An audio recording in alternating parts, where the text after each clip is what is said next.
Season 4, Episode 30 of your Portland Pickles Baseball.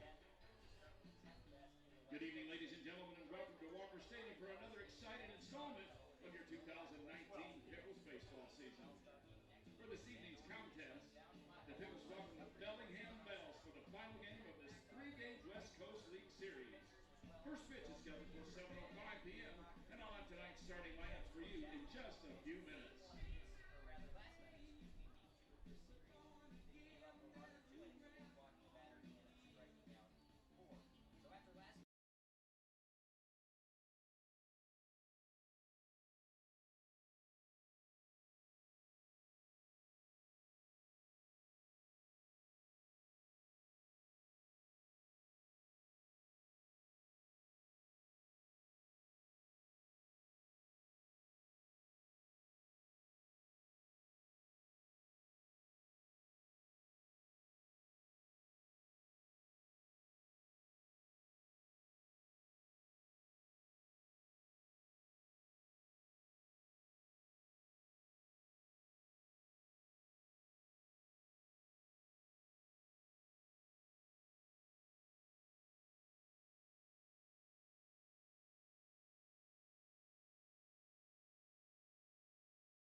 Good evening, ladies and gentlemen. Welcome to another edition of Portland Pickle Baseball here on the Pickles Facebook Live and PortlandPickleBaseball.com. Pleased to be with you. Game 3 of a 3-game series. Pickles and Bellingham Bells as the Pickles go for the sweep tonight at Walker Stadium at Lentz Park before going on the road again for a 3-game weekend series with the Ridgefield Raptors. Picks are hot. They keep on winning ball games, and that included last night. 7-3 the final. That featured 18 strikeouts from the pitching staff, home runs by Alex Lambeau and Darius Perry, and overall some clutch hitting and standard pitching from start to finish as Portland got that victory to win the series, and now they go for the sweep behind the arm of Titus Groenweg. Alongside Caleb Jones, color commentator, and our camera operator. Not sure which job is primary or which job is first, but he does both at an all-star level. So does Gannon O'Gorman. He's our video coordinator tonight. What's up, Gannon? Newly minted Fred Meyer Rewards member. Way to go, Gannon. Good job. I'm Judah Newby. Caleb should be a good one tonight. Absolutely. You know, anytime you got a chance to go for a sweep, you can't complain with that. It'll be awful hard to match last night's 18 strikeout performance, but what they can do is keep putting up zeros, keep limiting big innings, and keep having big shutdown innings, especially after their offense scores, and it helps to have your all-star Titus Groenweg on the mound. Titus Groenweg from Cal State Fullerton fires the first pitch in, and it is promptly sent back up the middle into center field for a base hit. Colin Burns wasting no time. The first pitch at 7:07 tonight. But Colin Burns jumps all over the first offer that he sees from the Portland Pickle All-Star Titus Groenweg. Groenweg and reliever Connor Thurman are the two All-Stars representing the Portland Pickles when the All-Star game goes down in Bend in a couple of weeks' time. So Bellingham now, after losing for a 6th straight game last night, they are looking to get busy and waste little time doing so. And turning around to bunt is Kretchmer, and he sends it foul up the right side. 0-1 the count. It's unlike Bellingham to have to undergo a long losing streak. This is a team that's set the standard in the North Division of the West Coast League ever since they entered the league. But this year they've gone through a bit of a rough patch, and that's what we're seeing currently. Yeah, you're exactly right, and that's why, you know, the Pickles can't get comfortable. If you got a chance to sweep a team like this, you got to be able to do it if they're back on their heels like this.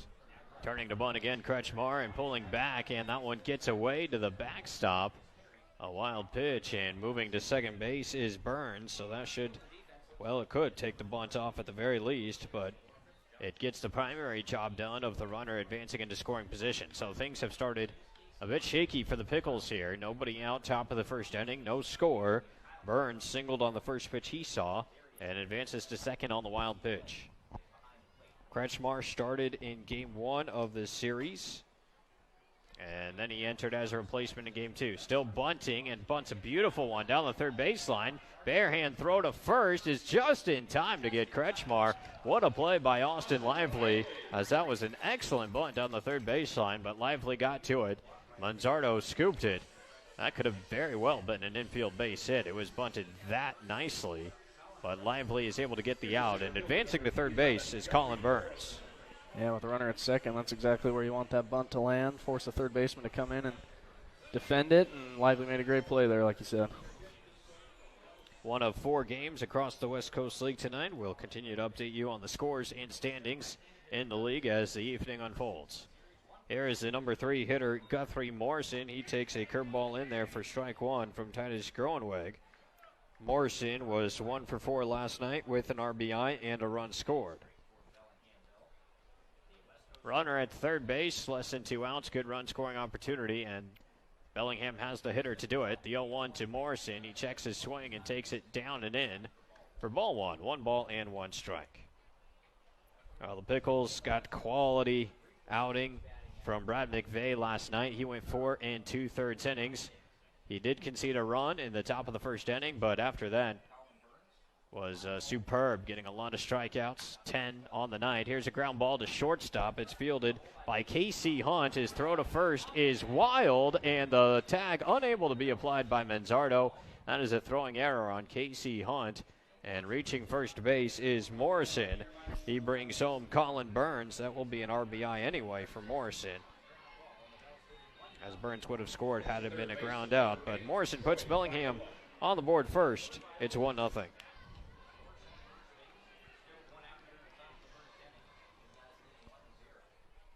I'll bring up the cleanup man, Troy Viola. Right-handed hitter, and instead of move to first. So here early on, Portland pretty shaky. Bad throw by Hunt from shortstop. In addition to the wild pitch and the single allowed by Cronenweg, it's 1-0 Bellingham with only one out. Titus out of the stretch. He kicks, he fires. Viola tags this one deep to left field. That is going back, and that is out of here. 2-run home run for Troy Viola, the cleanup man for the Bells. Puts the visitors on top 3-0. A punch to the face right out of the gate from Bellingham in this third game of the series.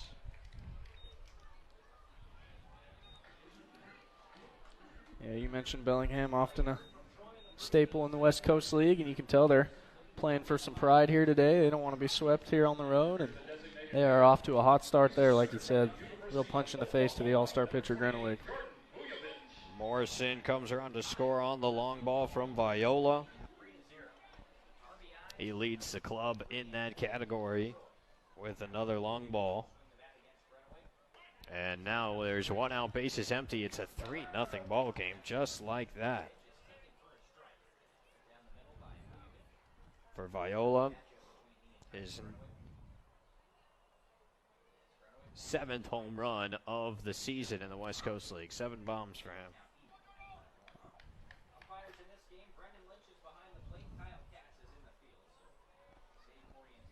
Here's a 1-1 now. That is hit in the air, left side foul and out of play. The hitter is Jordan Vujovic, the designated hitter, hitting 5th.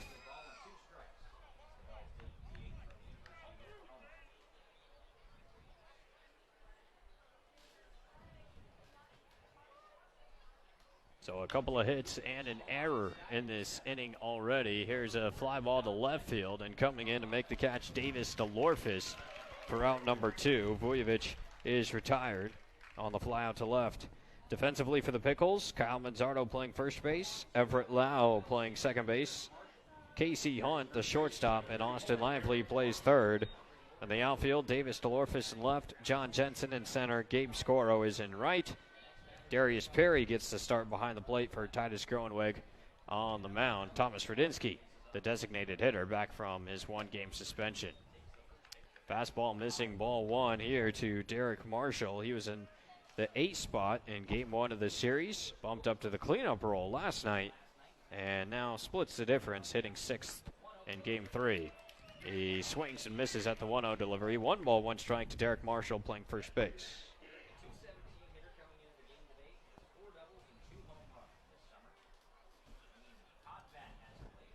The offer has a check swing in the dirt. Did he go? Yes, he did. Says Kyle Katz, who's out in the field tonight with Brendan Lynch, the home plate umpire. We've seen our fair share of coach and player arguments with the umpiring crew in this series. The 1-2 pitch is taken for ball 2, 2-2. And the infield a couple of steps on the way to the dugout.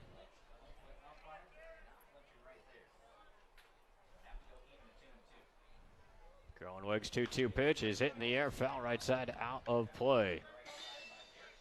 Go back on the road for a nice quick trip to Ridgefield Friday, Saturday, Sunday. It'll be good to see what life is like for the Raptors at their new ballpark. The 2-2 pitch buried in the dirt.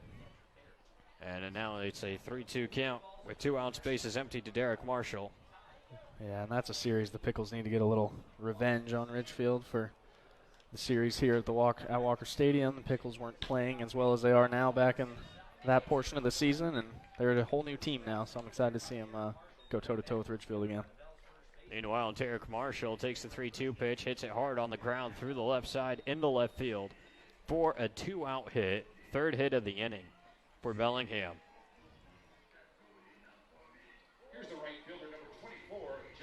Mentioned the All-Star game. That's going to be Monday down in Bend with Groenweg there representing the Pickles along with Connor Thurman. Well, snap throw to first. Tag applied, but Marshall back standing up. His first base coach does not appreciate him not sliding there. Adam Gieslin, Jake Whistler, the assistant coaches. There's the set and the offer. That is taken on the corner. 0-1.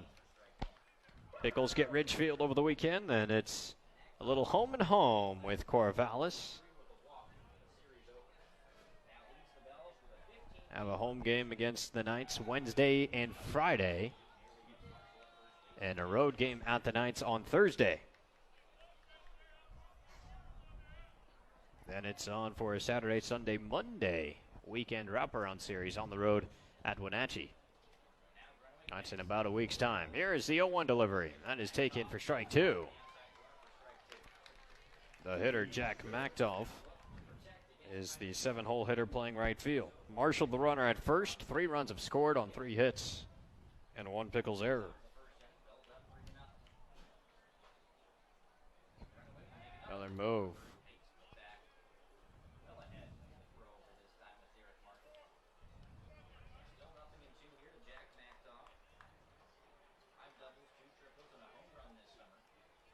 Left on left here with Macdolf climbing in, facing an 0-2 now from Titus. That is a slider off the plate. 1 ball, 2 strikes. Macdolf starting in right field for the second time in this series. He did so in game 1 as well. And he went 1 for 3 with a walk back on Tuesday night. The 1-2 pitch. Swing and a ball hit in the air. Left side foul out of play. And we'll do the 1-2 again. Groenweg laboring a bit through this opening inning.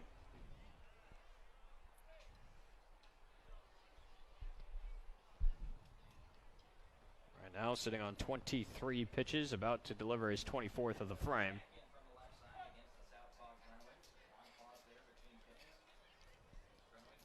Lau at second base, playing a step or two toward the bag at second. The 1-2 pitch is hit toward Lau on the ground. He's got it underhands to Casey Hunt for the force at second base to get Marshall, and that retires the side. But 3-run score on 3 hits and a Pickles error, highlighted by the 2-run home run by Troy Viola, his 7th of the season. Bellingham strikes first here in game 3. It's 3-0 Bells.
Jensen.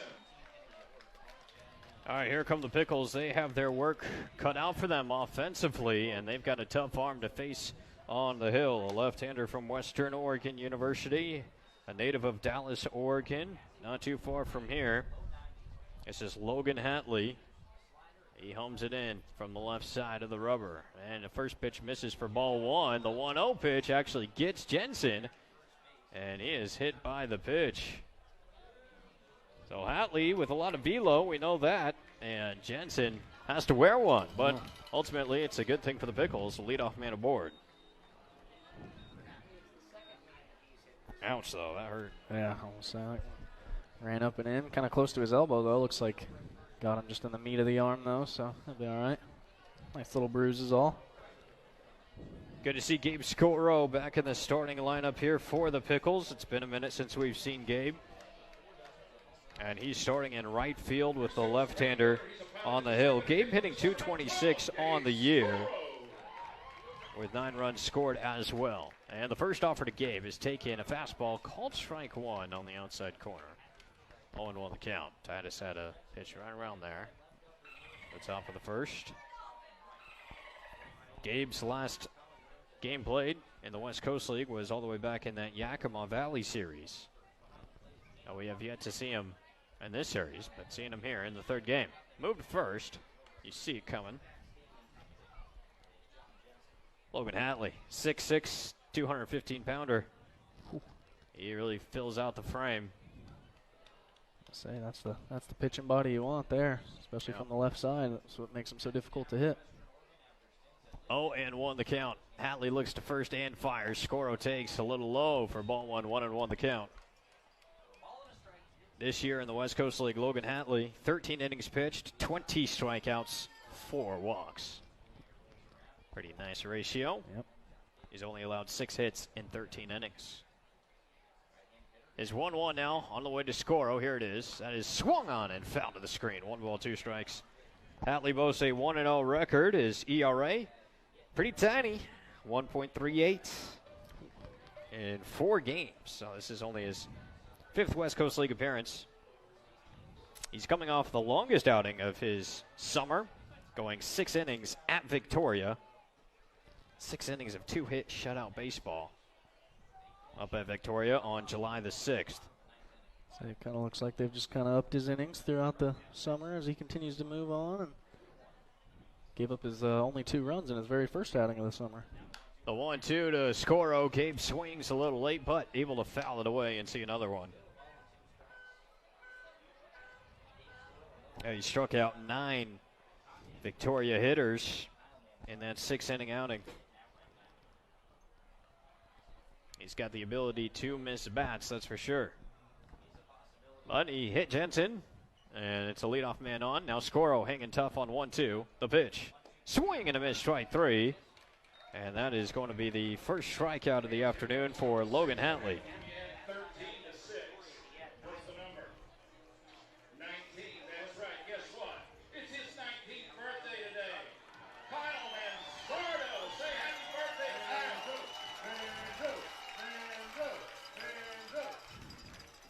How is Kyle Manzardo only 19 years old? That's a good question. He's a July birthday, just a youngster, I guess. And he steps in. He takes strike 1. Wow. They have to do a double take on that. 0-1 the count to Manzardo. Thomas Radinsky on deck after serving a 1-game suspension last night. The 0-1, first a move to first, and Jensen is back. Derek Marshall playing first base. Austin Kretchmer playing second base. Colin Burns is the shortstop. Troy Viola, the third baseman. Colin Hinkleman in left. Guthrie Morrison in center. Jack McDolph in right field. 0-1, left on left here. And Hatfield steps and fires. Oh, he failed to snap it down. And stealing second is Jensen. He's in there safely. John Jensen, a stolen base. And he may have caught the eye of Hatley on his delivery there. A little bit, yeah, and he picked a good pitch to run on, too, on the breaking ball there. Slower pitch, not getting to the plate in time, and beats it by about a step there. Portland trailing 3-0. The objective is just to chip away, score a run every inning. Yep, no need to get it back in one swing here. Just keep piecing scoring innings together, and you got 9 more opportunities to do it. Hard hit ball through the hole into right field, a base hit. Jensen around third. He is in for the first run for Portland. RBI single for Kyle Manzardo. Scooted past Derek Marshall and into right field. Just like that, Portland starts the rally. And we're firmly on the comeback trail. 3-1 Bellingham.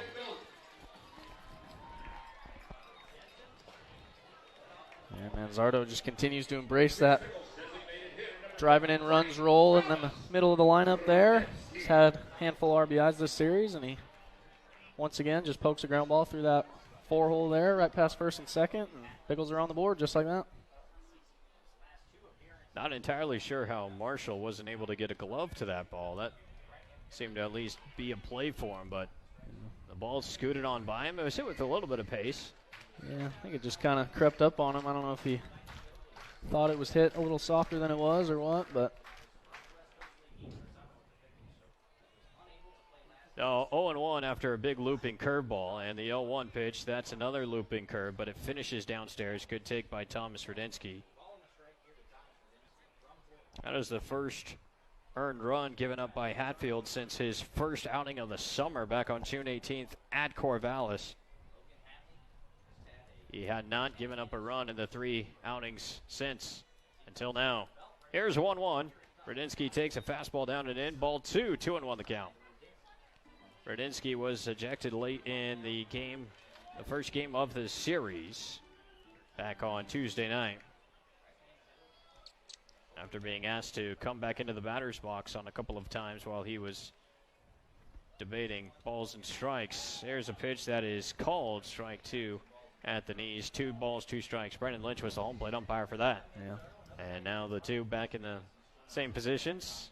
I think few words were, if any, were exchanged. 2-2, Hatley to Rudinsky. There goes the runner. The pitch is swung on and fouled away. Pretty good break there by Manzardo and running on an off-speed count. And we'll do the 2-2 again with Rudinsky.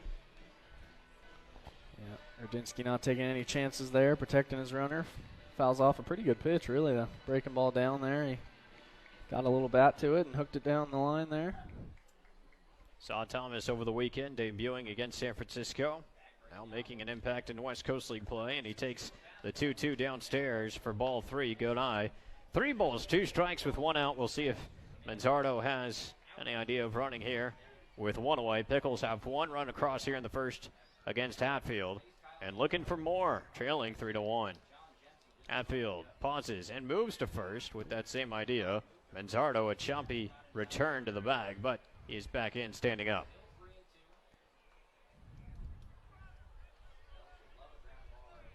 Manzardo with 7 stolen bases this year. That's a pretty good number. Yeah, it's higher than I expected. And he's going. Swing and a miss. Throw to second. Tag applied. Strike him out. Throw him out. Double play. Al solid defense from Bellingham. Manzardo did go, and Rudinsky struck out. Kyle caught stealing. And that ends things here in the first. But Portland does push a run across on the Manzardo RBI single that scores John Jensen. We go to the second inning. It's 3-1 Bellingham.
Catcher number 3, Danny Martin. So each side scores a run in their opening halves of the first inning. Bellingham a couple of more runs than Portland. 3-1 Bell's lead here on the road in game 3 of the series. Titus Groenweg back out for another inning of work. This ball is hit behind home plate in foul ground. Darius Perry is there, circles under it, and makes the catch. 1 pitch, 1 out. Danny Martin pops out to catcher. And it's a quick way to settle in after a rocky first inning. 1 pitch, 1 out. Help him take a deep breath there, start dialing it in a little bit. I'll bring up the 9-hole hitter, Cole Hinkleman, and the first pitch is just off the plate for ball 1, 1-0 to Hinkleman. He came in as a pinch hitter out of the 9-hole last night and went 1 for 2 and stayed in the game to play right field. Reached on an infield single. He also started in game 1 and went 0 for 2 with a walk. There's ball 2. Now the 2-0 from Groeneweg. Change up. Swing and a miss. 2-1. That was a Wayne's World swing and a miss right there. There is a 2-1 offer from Titus. He whips off the curve in there for strike 2. 2 balls, 2 strikes. 1 out, base is empty after Martin popped out.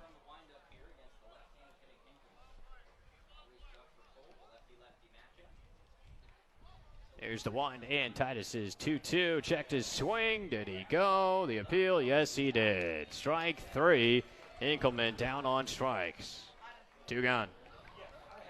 So a good response inning so far from Titus Groeneweg after 24 pitches and 3 runs across in the opening frame. Yep, especially in that bat right there. You saw his off-speed stuff start to come to fruition a little bit. Got a swing and a miss on the changeup, and then good slider there, front hip slider, and then obviously started in the middle and got him chasing away on the last one there. Back to the top of the lineup in Colin Burns. He is swinging at the first pitch again. This time, a pop-up to shallow left, and the shortstop, Casey Hunt, is underneath it. He puts it away for the out, and the inning is over. No runs, no hits, no errors, nobody left. Nice, cozy second inning for Titus Groeneweg. Bottom half coming up, 3-1 Bellingham.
All right, after Titus Groeneweg put up a 0 in the top of the second, Portland looking to keep fighting back against Logan Hatley. And Davis DeLorfis, the first man to try, and he hits the offering in the air down the right field line, but slicing foul and out of play. Well, Davis has been off to a pretty good start for Portland at the plate. He is hitting .625, according to the numbers. Yeah, that's not too bad. No, it's not shabby. 5 for 8 in the West Coast League. Of course, he debuted on Sunday in non-league action. Small sample size, but a pretty roaring start nonetheless. Well, I'll say it. If he hits any less than .625, I think it's a disappointment. He has set the bar very high. The 1-1 pitch, hit in the air, right side foul out of play. 1 ball, 2 strikes to Davis. He was starting in left field tonight. The Pickles very deep in the outfield right now. You've got a number of guys, probably about 5 or 6 deep, that if you're Justin Barkis, you're comfortable selecting in the starting lineup any given night. Absolutely, yeah, and that's going to be great. I mean, like you mentioned, they got Arndorfer still, Luttrell, who's not in the lineup tonight, that are both really starting to swing it pretty well. And it's always good to have depth. You know, a coach has no problem trying to figure out who to put in the starting lineup each day. It's a good problem to have for Coach Barkis. DeLorfis a swing and a miss here, and he's thrown out at second base. There's 1 gone here in the second inning for Everett Lau. Everett, a walk-off home run. About 6 days ago on Friday night in Game 1 against the San Francisco Seals. A 3-run shot in the bottom of the 12th inning. He also had a big swing Sunday in the series finale with San Francisco. And looking for his West Coast League bat to come around now. Check swing, 0-1 the count. Hatfield out of the stretch, and the offer is low for ball one. 1 ball, 1 strike. Even with nobody on base, Hatfield pitching exclusively from the stretch position. 1 out, base is empty, and the 1-1 to Everett Lau is swung on and missed. Pitch in the dirt. 1-2.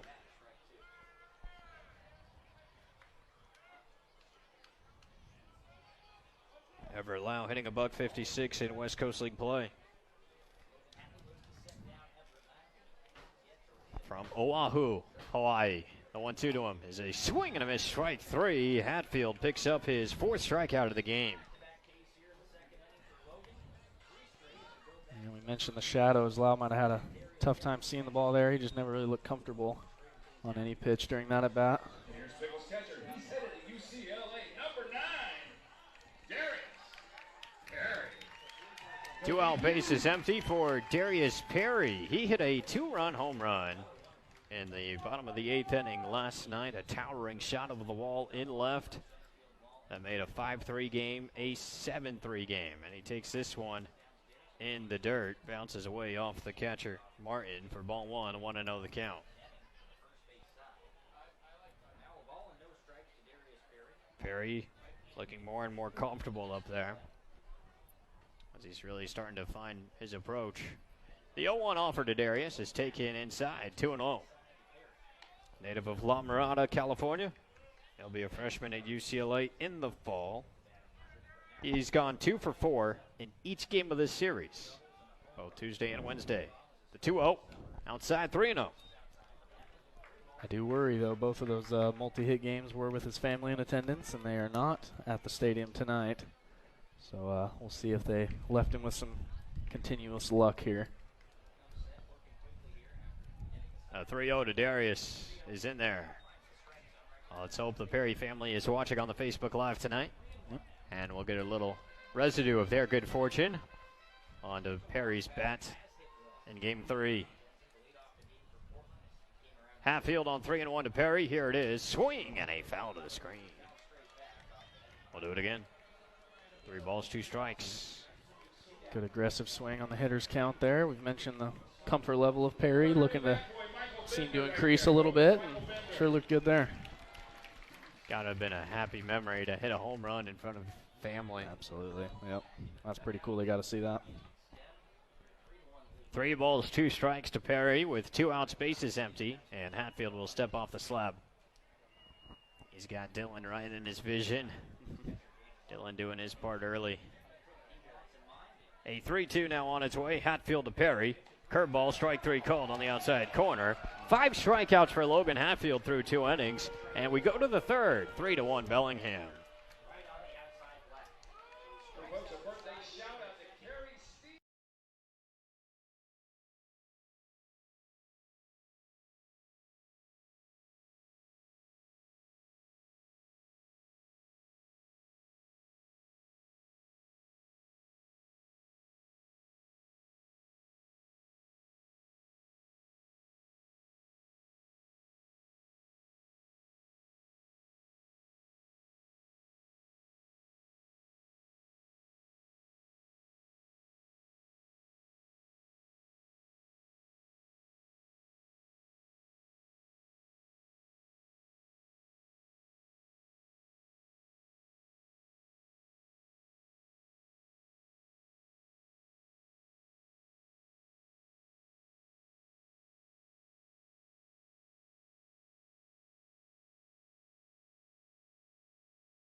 pretty sure it was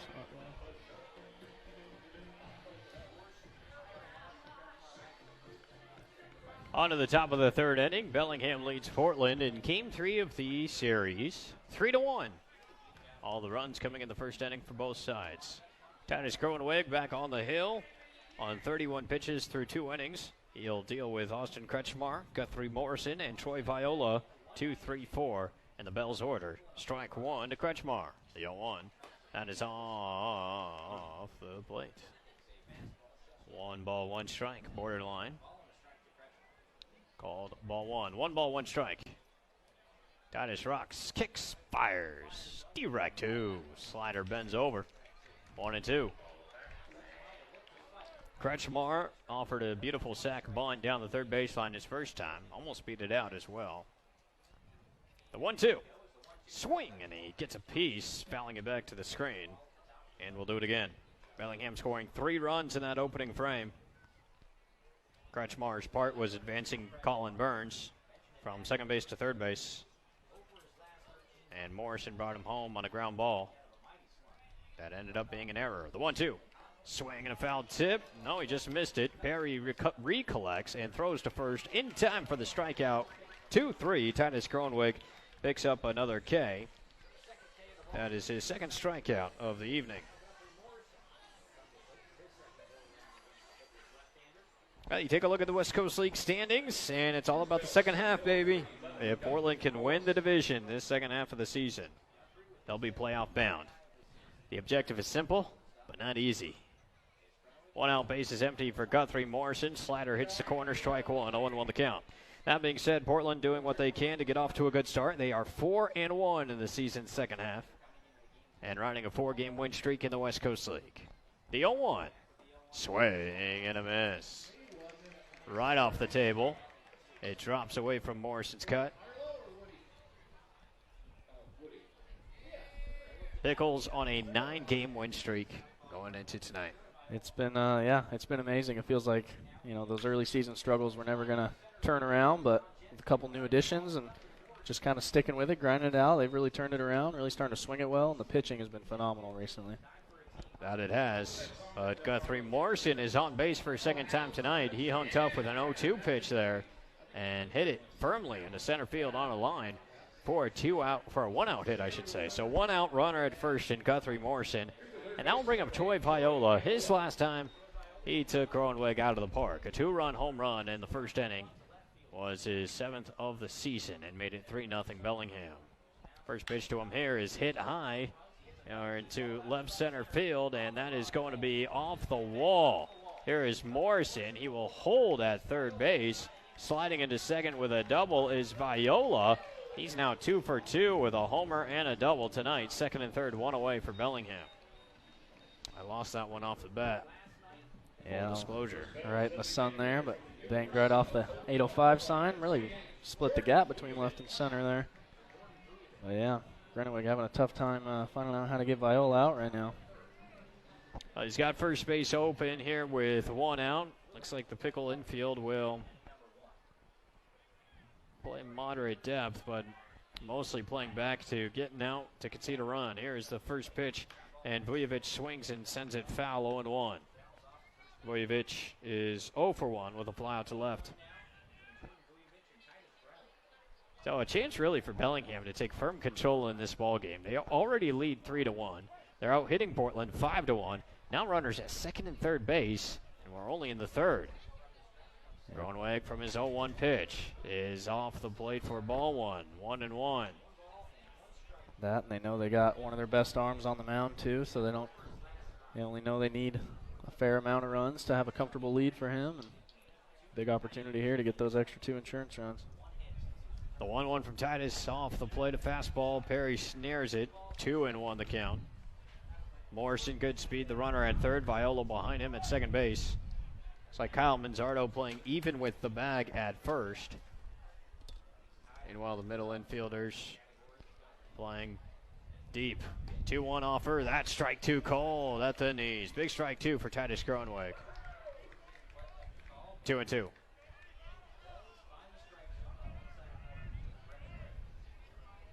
Titus could really use a strikeout here.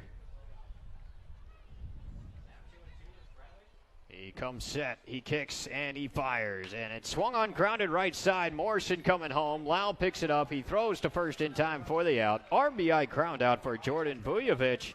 And it's 4-1 Bellingham as they get that run back from Portland. The Pickles scored in the bottom of the first. Here's Phil's first baseman, number 34, Derek Marshall.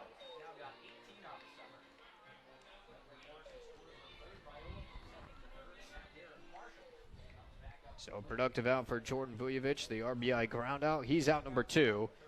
And on at third base now, Troy Viola for Derek Marshall. And he lifts this one in the air to deep right center field. That is down for a hit. Takes a hop against the fence. Marshall comes in, cruises into second base standing up.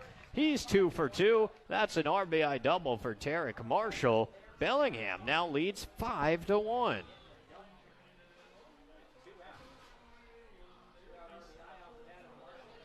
Here's Phil's right fielder, number 24, Jack McTough.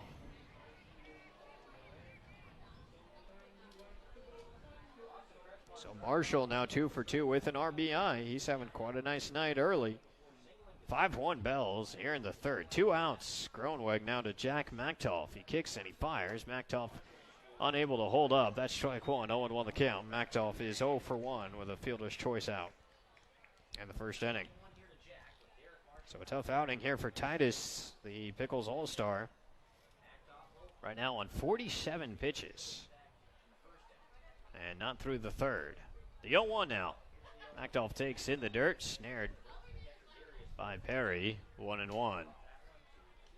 Yeah, very, very uncharacteristic start from Groeneweg here. We very accustomed to him working fast, working pitching to contact, getting a lot of ground balls, but Bellingham's able to extend a little bit on him here and hit some balls into the gaps, and obviously the home run, which was the dagger in the first inning. Off speed on 1-1, misses Hideaway. 2 balls, 1 strike to the 7-hole hitter McTough. Now the Pickles obviously have their eyes set on Corvallis as a primary team to watch in the second half standings. Corvallis playing a non-league series midweek here. The 2-1 pitch is on the outside corner, 2-2. Corvallis playing Chafee baseball in non-league action this week. That's currently a 1-1 game, Chafee and Corvallis, bottom of the 5th from Goss Stadium in Coleman Field. Other than that, 4 West Coast League Series in action. There is strike 3 called. Slider at the knees over the inside corner. McTough is down on strikes. But Bellingham adds 2 more runs here in the third, and they take a commanding lead. 5-1 Bells.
All right, Pickles down 5-1. Position they have not been familiar with, but find themselves in presently against a tough left-hander, Logan Hatley. It'll be 8-9-1 here in the home of the third. Casey Hunt, Austin Lively, and John Jensen. And KC takes an off-speed outside for ball one, 1-0. The 1-0 that is buried in the dirt as well. 2 balls, no strikes. KC didn't feature in game 2 of the series, but he is back in the Pickles starting lineup tonight. In fact, he didn't play in game 1 or game 2, but he hits this one on the ground, and that trickles into center field, a base hit. Casey Hunt turns around a 2-0 offer, hits it up the middle. That is a base hit, and Portland the leadoff man aboard. Well, if you're going to make a rally, it's good to get that leadoff man on and start chipping. We're still way early in this game, so plenty of opportunities for the Pickles. Absolutely. Seattle University, your third baseman, number 5, Austin Lively. So from here on out, just play to win each inning, and next thing you know, you'll be right back in it. Here's Austin Lively. He is first pitch swinging and fouling away for strike one. It's that very familiar saying. Yep. How do you eat an elephant?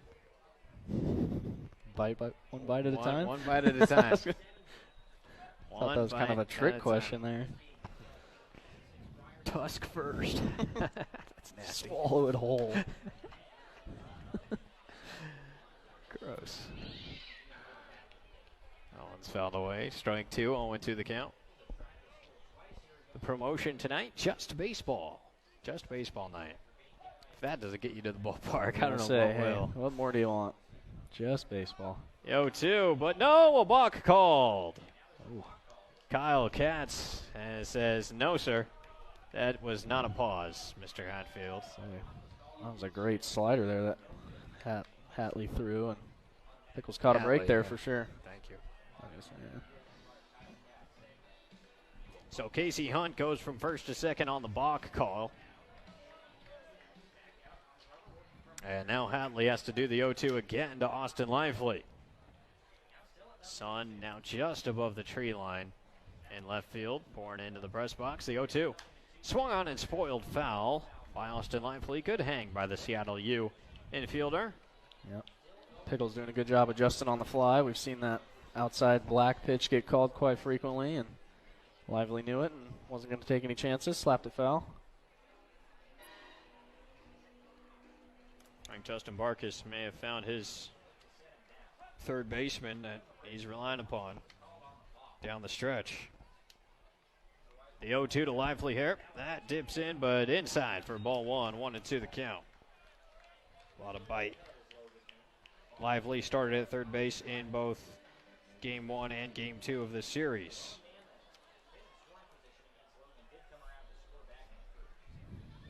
One and two now from Hatley to Lively. The kick, the fire, swing and a ball hitting the left side, foul again and out of play. Lively making him work. This will be the 6th pitch of the at-bat now. Pickles down 5-1. Bellingham putting up crooked numbers in the first and third. Portland a solo run in the first inning on an RBI knock by Kyle Manzardo. Now a runner at second, nobody out. And the 1-2 pitch. Take in, strike 3 called on the outside corner. A curveball that touches the black, and Hatley picks up the strikeout, his 6th strikeout of the game. And there's that late depth you mentioned just a couple pitches ago. And, when the ball was in Lively's eyesight there, looked up, and then next thing you know, bends right down into the top half of the strike zone there. Not sure if he wanted the slider up there, but an effective pitch nonetheless. Well, Portland wants to climb back in the game. They need to make more contact. The Pickles struck out 6 times the first time through the lineup. And now here is John Jensen. And the offer. That is a curveball missing down and in. 1-0 the count. Jensen hit by a pitch in the bottom of the first inning. He ended up successfully stealing second base and came around to score on the RBI knock from Manzardo. Logan Hatley kicks and fires. Jensen swings, hits it hard on the ground up the middle into center field, a base hit. Rounding third is Hunt. He will score. On to second is Jensen safely. RBI single for Jensen. And the deficit now is 5-2 in the third.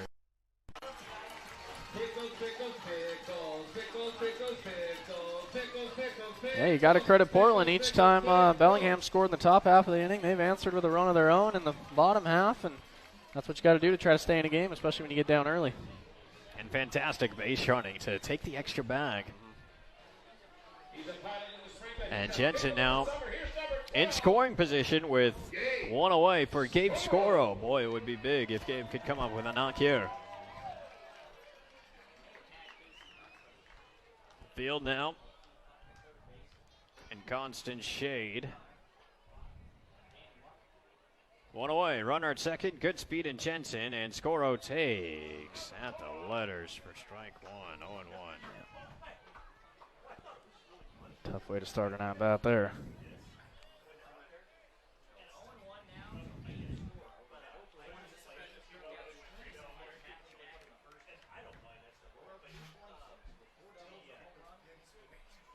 The 0-1 pitch.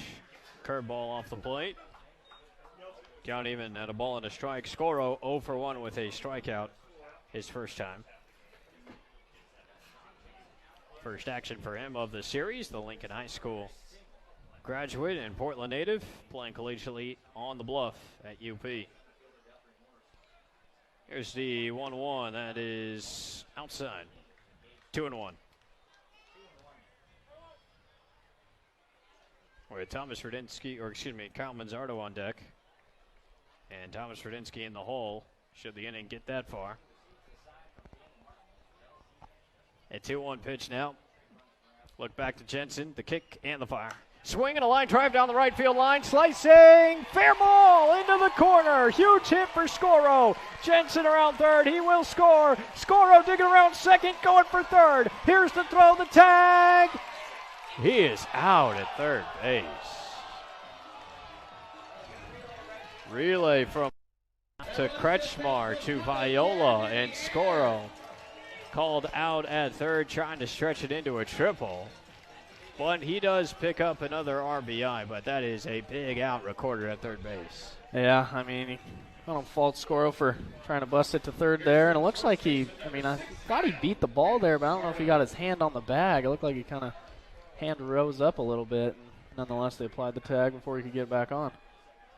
I agree with you, Caleb. Here's Manzardo, first pitch swinging and lining one into center field, but Guthrie Morrison scoots over and makes the catch, and that ends the inning. But the Pickles add 2 runs on 3 hits, and they fight back here against Bellingham. We're playing some baseball now. On to the 4th inning, still 5-3 Bells.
Well, it was an exciting first third of the game.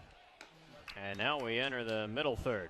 Top of the 4th inning, Bellingham Bells leading the Portland Pickles 5-3. Already a combined 8 runs and 10 hits between the two clubs. And here's Titus Groenweg dealing with 8, 9, and 1. Danny Martin taking ball 1, and then blooping a little pop-up to Everett Lau at second base. Everett puts it away with ease, 1 away. Yeah, who'd have thought after seeing the numbers of the two starting pitchers that we'd have this kind of offensive production so far, but got to credit the Pickles. They keep matching each punch Bellingham throws, and they're sticking in this one so far. That out at third base with Scoro. There's a bit of an ironic momentum changer. I mean, it obviously brings home a run to make it 5-3, but if he is safe there, and you're talking about a runner at third, less than 2 outs with Kyle Manzardo up, and that line drive to center field brings home one more run, and now it's 5-4. Yep. Feeling pretty good about yourself, but that was a big time relay. It was, and I think that was part of Coach Maggs' frustration over there in the third base coaching box. Is you do got your best RBI guy on deck. You know, there's no need to push the envelope that much there. Settle in at second base, and Manzo will drive you in, but can't knock Gabe for trying to hustle, beat that out. I mean, that was the right play, was to turn it into 3. Exactly. You saw how close it was. Exactly, yeah. I mean, especially less than 2 outs. That's the time to go to third base. Exactly, right? Yep. If you are going to waste an out at third, have it be the second one. There's one in the dirt. And the count now, 2 balls, 2 strikes. One away, base is empty to Cole Hinkleman. That's what they say, never make the third out at third base. Don't make the first out at third base, but in that scenario, that's the right baseball play. Absolutely, yeah. I mean, if you can get to third with 1 out there, and ground ball scores them, fly ball scores them, sac fly, things like that, definitely opens up the offensive possibilities for you. There's a pitch just off the plate for ball 3. 3 balls, 2 strikes to Hinkleman, who's 0 for 1. And Groenweg on 3-2. Swinging a ball hit down the right field line. That's going to be fair. And that gets in toward the corner, off the wall. Scoro plays it off a hop, fires it back into Everett Lau, who tosses into Hunt. Stand-up double by Cole Hinkleman with 1 away. And Bellingham back in business. It was a 3-2 pitch, and Hinkleman looked like some off speed, who was able to get the bat head around and dump it into the corner. Some action in the Pickle bullpen. Looks like a right-hander. Justin Barkas saying before the game, all hands on deck except for Justin Kelly and Connor Thurman. Yeah, I like it. I mean, hey, you got a chance to sweep a pretty good team here. Do whatever you got to do. Use whoever you got to use. Hinkleman at second with 1 away. The pitch to Colin Burns is taken on the corner for strike 1. Burns is 1 for 2. He singled on the first pitch of the game and scored in the first inning. He's also popped out to Casey Hunt in shallow left field, the shortstop. 0-1 here, and a left on left. Runner at second, 1 away. The kick, the fire, taken off the plate, and the count even. It'd be big for Titus to try to still put up a 0 here and get that shutdown inning. Exactly. Especially after your offense putting up a couple runs, getting you back in this game. A 0 here would be huge.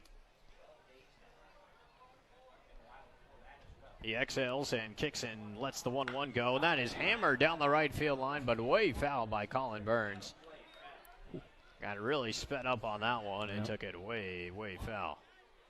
Strike 2, 1 ball, 2 strikes.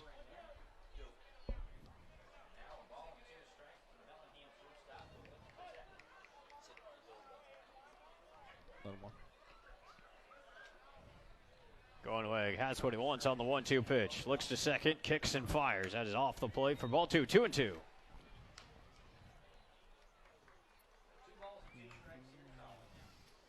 .63 pitches in the game now for Groenweg. Yeah, I could see this being very well his last inning. He's got the batter's eyes outside. Let's see if he goes with the slider away there. He does give the slider, and it speeds up. Burns just a hair, pulls it foul.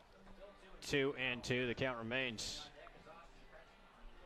18 strikeouts for Pickles pitching last night. Seemed like every arm that was coming on was missing bats. Groenweg right now, 3 strikeouts and 18 batters faced. 7 hits off of him. That's quite unlike him. 5 runs, 4 earned. He hasn't walked anyone. 2-2 to Burns, and Titus looks to second. He kicks and he fires again, and Burns hits this one in the air. Foul again, slicing and out of play. So 3 straight foul balls now from Colin Burns. To keep it 2-2, Ryan Magdaleno, the bat and ball boy, comes out, relays a handful of new baseballs to Brandon Lynch.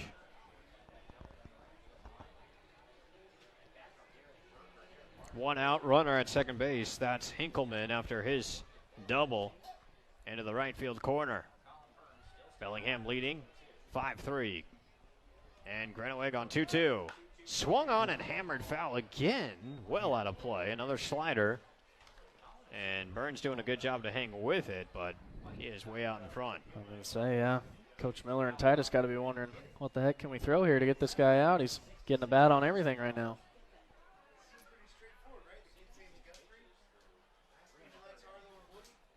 Eighth pitch of the at-bat coming here. And Grenoweg sets. He kicks and he fires again, and it swung on and laced to right field. That one's down for a base hit. Scoro cuts it off near the warning track. Rounding third, Hinkleman, throw to second, received but blocked by Hunt, sliding safely in with a double, and an RBI is Colin Burns. Bellingham leads 6-3. Hey, we want to give a quick shout out to the youngest Pickles fan tonight. Clementine is here with her parents, Olivia and Matt. Clementine, she attended all games in utero in Mama's belly last year. She is here with us on the outside today. Let's give it up for Clementine. Little baby Simba. And that's going to be it for Grenoweg. Justin Barkis was waiting for the moment, and he's going to come out and take the baseball. Very uncharacteristic outing from Titus here tonight. He gets touched up for 6 runs, 8 hits. And he's responsible for a runner at second base. Pitching change for the Pickles. They trail 6-3.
Bigsby?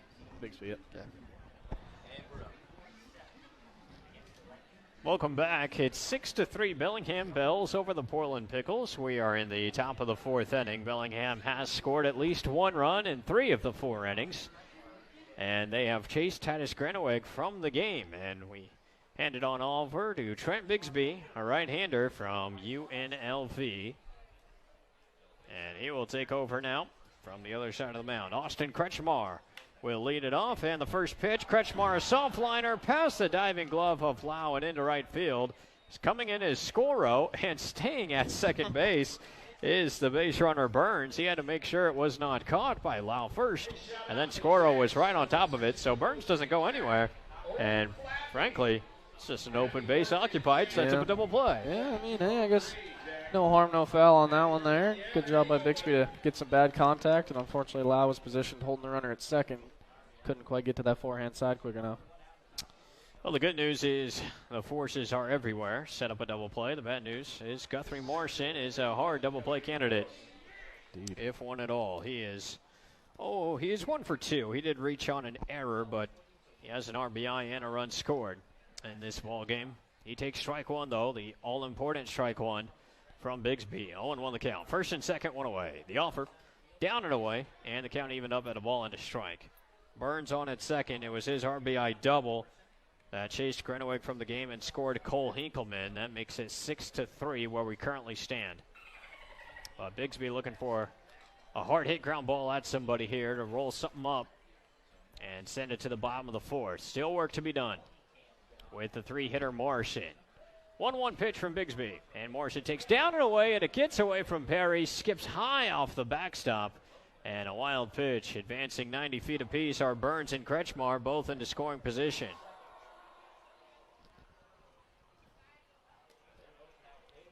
Tough break there. Yeah. Now I think Portland has no other choice but down by 3 at this point of the game. Yep. You got to cut off that run now. So all the infielders coming in at the cut of the grass. Try to keep Bellingham from extending this lead. The pitch, Morrison swings and taps it to third. Lively has it. Throw to first in time. Runners stay put. So an excellent job by Lively to be patient, execute the throw, and not worry about Burns, who is trying to get his attention down the third base line. 5-3, Morrison grounds out.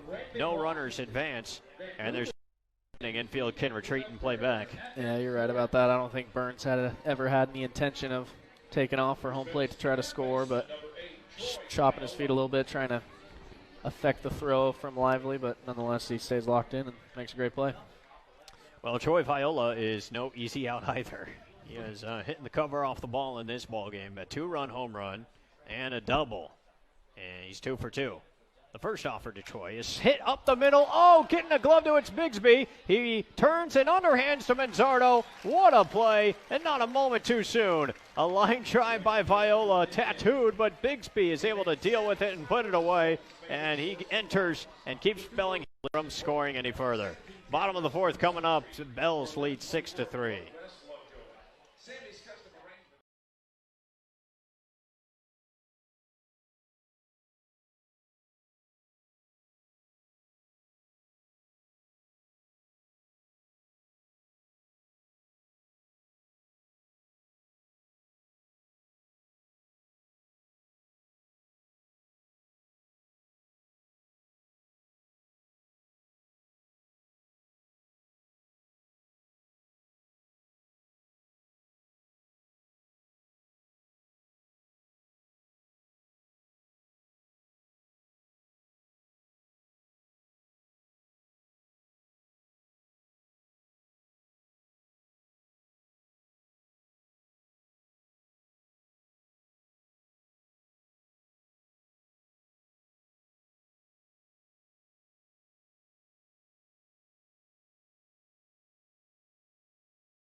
Well, Portland keeps trying to inch their way back, and Bellingham keeps stiff-arming them. And we go to the bottom of the fourth inning. Thomas Radinsky, Davis DeLorfis, and Everett Lau coming up against Hatley, the lefty on the mound. Pickles trailing 6-3. Ball 1 to Radinsky. The 1-0 taken for a strike, 1-1. Radinsky 0 for 1 with a swinging strikeout, part of a strikeout throw-out double play that ended the bottom of the first inning. Time requested and granted as someone had to exit the field of play down there and get loose in the bullpen for Bellingham. 1 ball, 1 strike to Thomas here as we start the bottom of the fourth. The pitch as a curveball bounces downstairs, 2-1. Davis DeLorfis on deck, and then Everett Lau to follow. Portland trailing on the scoreboard 6-3. And Bellingham's offense has been impressive in this game. 3 spot in the first. Yep. A couple more in the third, and even adding another there in the 4th inning. 2-1 fastball drives Fredinsky off the plate. Ball 3. 3-1 the count. Fredinsky homered in his first start as a Portland Pickle Saturday, and did it again Sunday against San Francisco. And he takes the 3-1 away for ball 4. Leadoff man aboard here for the Pickles. That is the 3rd time in 4 innings Portland has a leadoff man reach. It was Jensen in the 1st inning, and he came around to score. It was Hunt in the 3rd inning, and he came around to score as well. Yeah, I mean, and those are the 2 innings they've put up some runs in, so off to a good start here.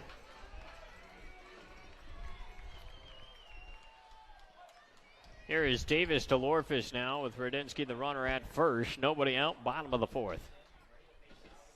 And the Western Oregon left-hander delivers. Davis swings, grounds it to shortstop. Fielded there. Oh, booted by Burns. He has no play.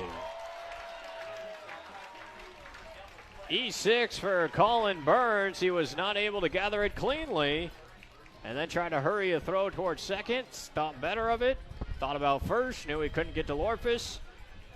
E6, first error of the game for Bellingham. And now it's 1st and 2nd. Nobody out here in the 4th. Yeah, it's the 2nd time we've seen Burns do that in this series. Just kind of take his eye off the ball right as he's going to field it. You know, he kind of looks to where he's throwing first. Got to see it all the way in, then get your eyes up and deliver the ball where it needs to go.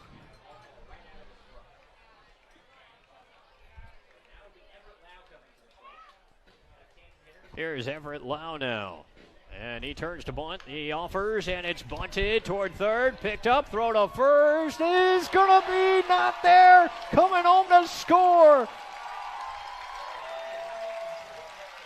It's Fredinsky to make it 6-4.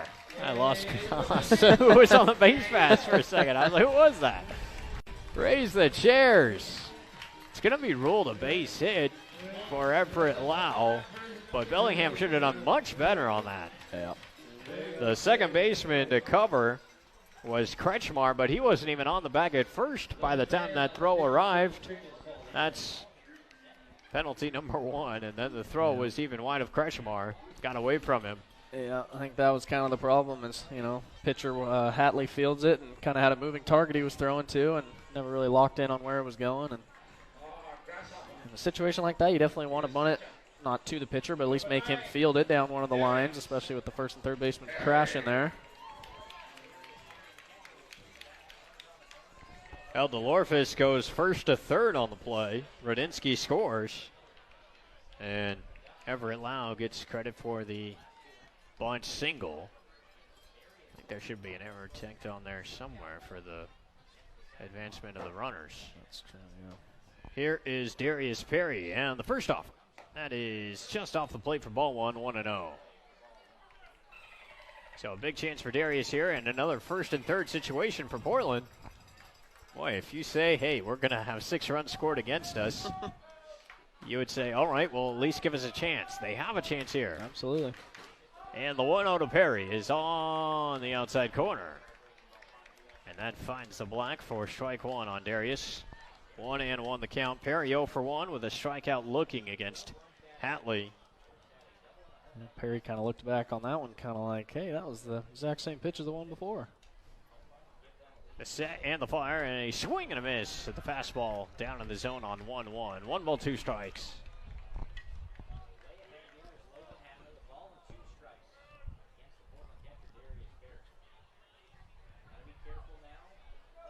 Hatley about to deliver his 58th pitch of the game. And the 1-2 now to Perry is a swing and a ball that's tattooed to center field. Morrison makes the catch, fires all the way home, but that will not get DeLorfis. Sacrifice fly for Darius Perry. Boy, he blasted it to straightaway center. It's a 1-run ball game at 6-5. Yeah, really a great swing there. Hit it on the right at the center fielder, but deep enough to score DeLorfis with his speed from 3rd. Call it a comeback. Don't call it a comeback. Here's Pickles shortstop, number 31, KC, the masterpiece.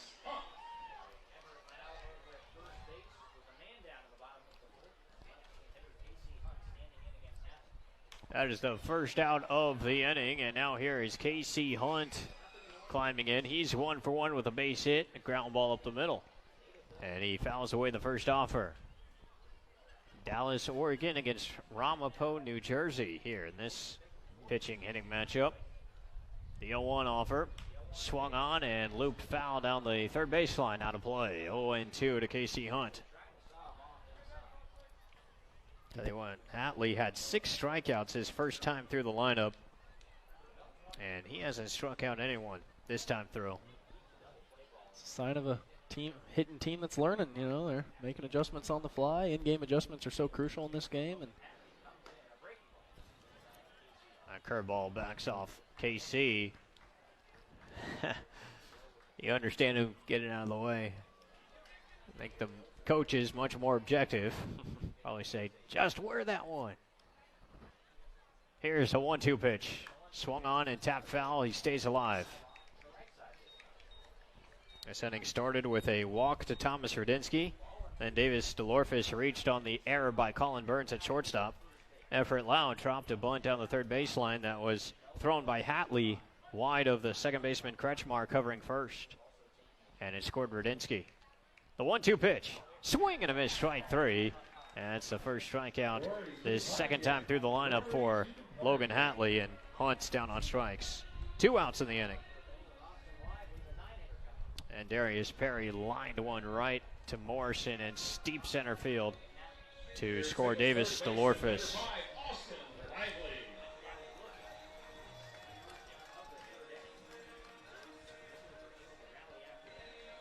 So 2 outs here in the bottom of the 4th inning. Portland answering Bellingham yet again.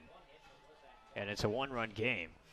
Hatley looks to first and fires. Swing and a miss. Out in front was Austin Lively there for strike 1. 0-1 the count.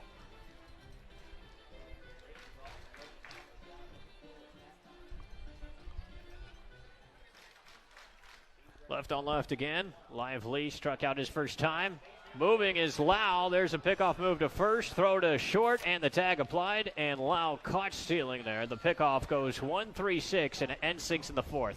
But Portland adds 2 more runs. They continue to respond to Bellingham. We go to the 5th inning. It is 6-5, Belts lead. Hey, fans, for more than 50 years, talking this community college has been providing an education.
Welcome back.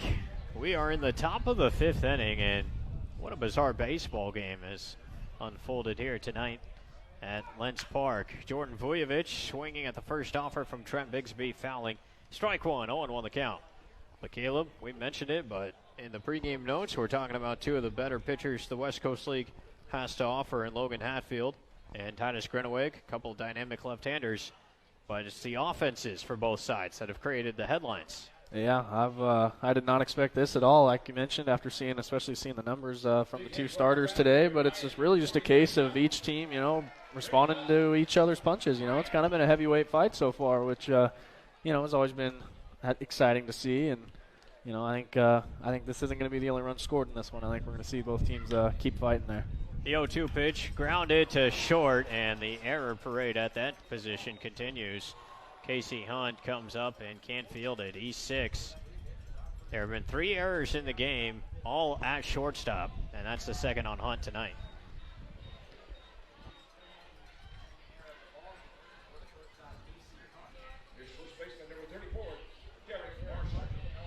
So leadoff man aboard for Bellingham.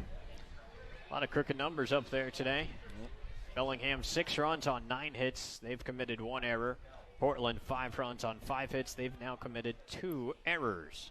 Runner goes. It's a hit and run, and Derek Marshall swinging lifts a fly ball sky to center. Jensen underneath it. Jensen puts it away for out number 1. You can tell that was a hit and run. Vujovic was looking inside at the hitter his entire way down from first to second base, and Marshall was able to get his bat to it. You understand the hit and run call, though, with Marshall up. I mean, he was single-double. I'll say, yeah, one of your better hitters. You know he's going to put the bat on the ball. Appreciate the aggressiveness from Bellingham, but got to have the ball on the ground there for it to be effective. So 1 out runner at first base. Here is Jack Machtolf. He's 0 for 2. And the offer, that slider just off the plate from Bigsby. 1-0 the count. Bigsby did a great job coming in for Krenweg with 1 out in the 4th inning. And he had a runner at second base to negotiate, but kept Bellingham from scoring. The 1-0 is hit in the air down the third base line. That will drift out of play. Takes a bounce on the boardwalk and kicks to the grass. There, the food carts. That does remind me I need to go make a food run at some point, Caleb. So, yeah, you got a little play-by-play in you maybe for a batter or 2. So I can hold it down for a little bit. You're the man. I've told you that, right? Yeah, I think you mentioned it. Okay. The 1-1 from Bigsby. That is hit in the air to the left center field gap and falling in a hurry. It is down for a base hit. Up with the ball to Lorfish. He fires into the cutoff man Hunt. His throw to second. The tag safe at second base is Machtolf. Oh, that was an excellent cut and relay from Hunt to Lau, but Machtolf slides in safely. It will be a single for him and getting to second base on that throw back in from DeLorfis. Darn. Yeah, well executed relay there by Portland, and throw was right on the money from Hunt, but that hand just snuck in there in time. And it's second and third and 1 out, and the infield brought back in here in a 1-run game. First offer now to Danny Martin. The catcher misses for ball 1. 1-0 the count. Martin 0 for 2. He's popped out to the catcher, and he has popped out to second base. Be great for him to pop up to the infield again here. Bigsby would take that in a heartbeat. The 1-0 delivery. Oh, he's going to do a squeeze bunt, and it's going to score a run. Perry has it, throws to first for the out, and it's in time, but beautifully executed by Danny Martin, pushing a safety squeeze up the first base line, and scoring is Vujovic. Bellingham restores a 2-run lead at 7-5. Yeah, that bunt crept out just far enough. We've seen Perry always come out of the chute pretty hot fielding bunts, and that one just drifted just far enough for that runner to break from third, and really Perry had no play at the plate, but good job to secure at least 1 out there. So the safety squeeze gets an RBI for Danny Martin, and there's 2 outs, runner at third base. And here's ball 1 to Cole Hinkleman, who's 1 for 2. He doubled and scored in the 4th. Bigsby out of the windup now with the runner at third. His 1-0 pitch is a changeup in there for a strike. 1 ball, 1 strike to Hinkleman. Runner at third is Machtolf. I'll give Bellingham credit, too. They continue to just keep adding on. There's strike 2 to Hinkleman. 1 ball, 2 strikes. It is punch, counter punch night at the ballpark. That should have been the promotion, boxing night. That's what we got tonight. Yep. Bigsby on 1 and 2. He kicks and he fires, and it's taken off the plate. Ball 2, 2 and 2.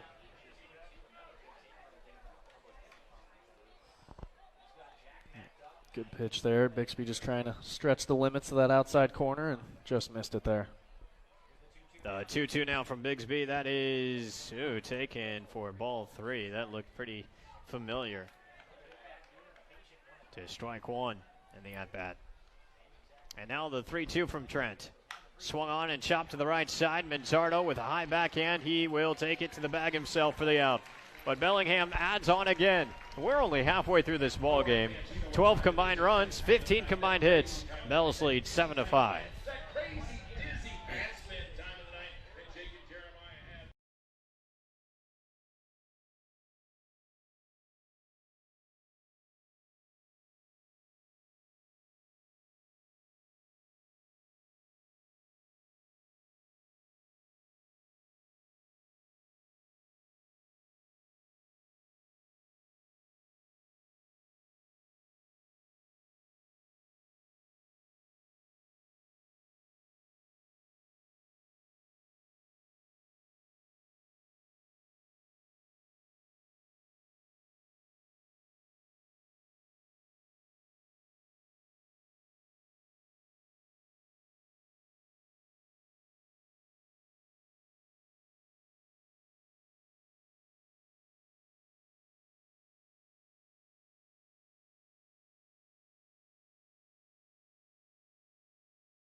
I'm being a smart. I can't say that. That's right. Yes, Sensei. Nothing goes without him. All right, new arm on the hill for the Bellingham Bells. He is a right-hander wearing the number 39, Matt Jeffreyon. So that's it for Logan Hatley. 4 innings pitched. He goes 64 pitches, lands 40 for strikes, faced 17 hitters, gave up 5 runs. 4 of them were earned on 5 base hits, walked 1 and struck out 7. Jeffreyon delivers ball 1 to the 9-hole hitter from Portland, Austin Lively, and now ball 2 misses high and tight. 2-0. So now it's up to the Bells bullpen to try to keep Portland at bay. The Pickles have answered with at least 1 run in the bottom half of every inning in which Bellingham scored in the top half. And they've started this one off decently, 3-0 to the leadoff man, Austin Lively, with John Jensen and Gabe Scoro to follow. We're in the bottom of the 5th inning. Bellingham leads 7-5. So each of the innings, Portland's got the leadoff man on. They've scored as well, so crucial pitch there, and here we go again. Here we go again indeed. Leadoff man aboard for the 4th time in 5 innings. And it's a 4-pitch walk to Austin Lively.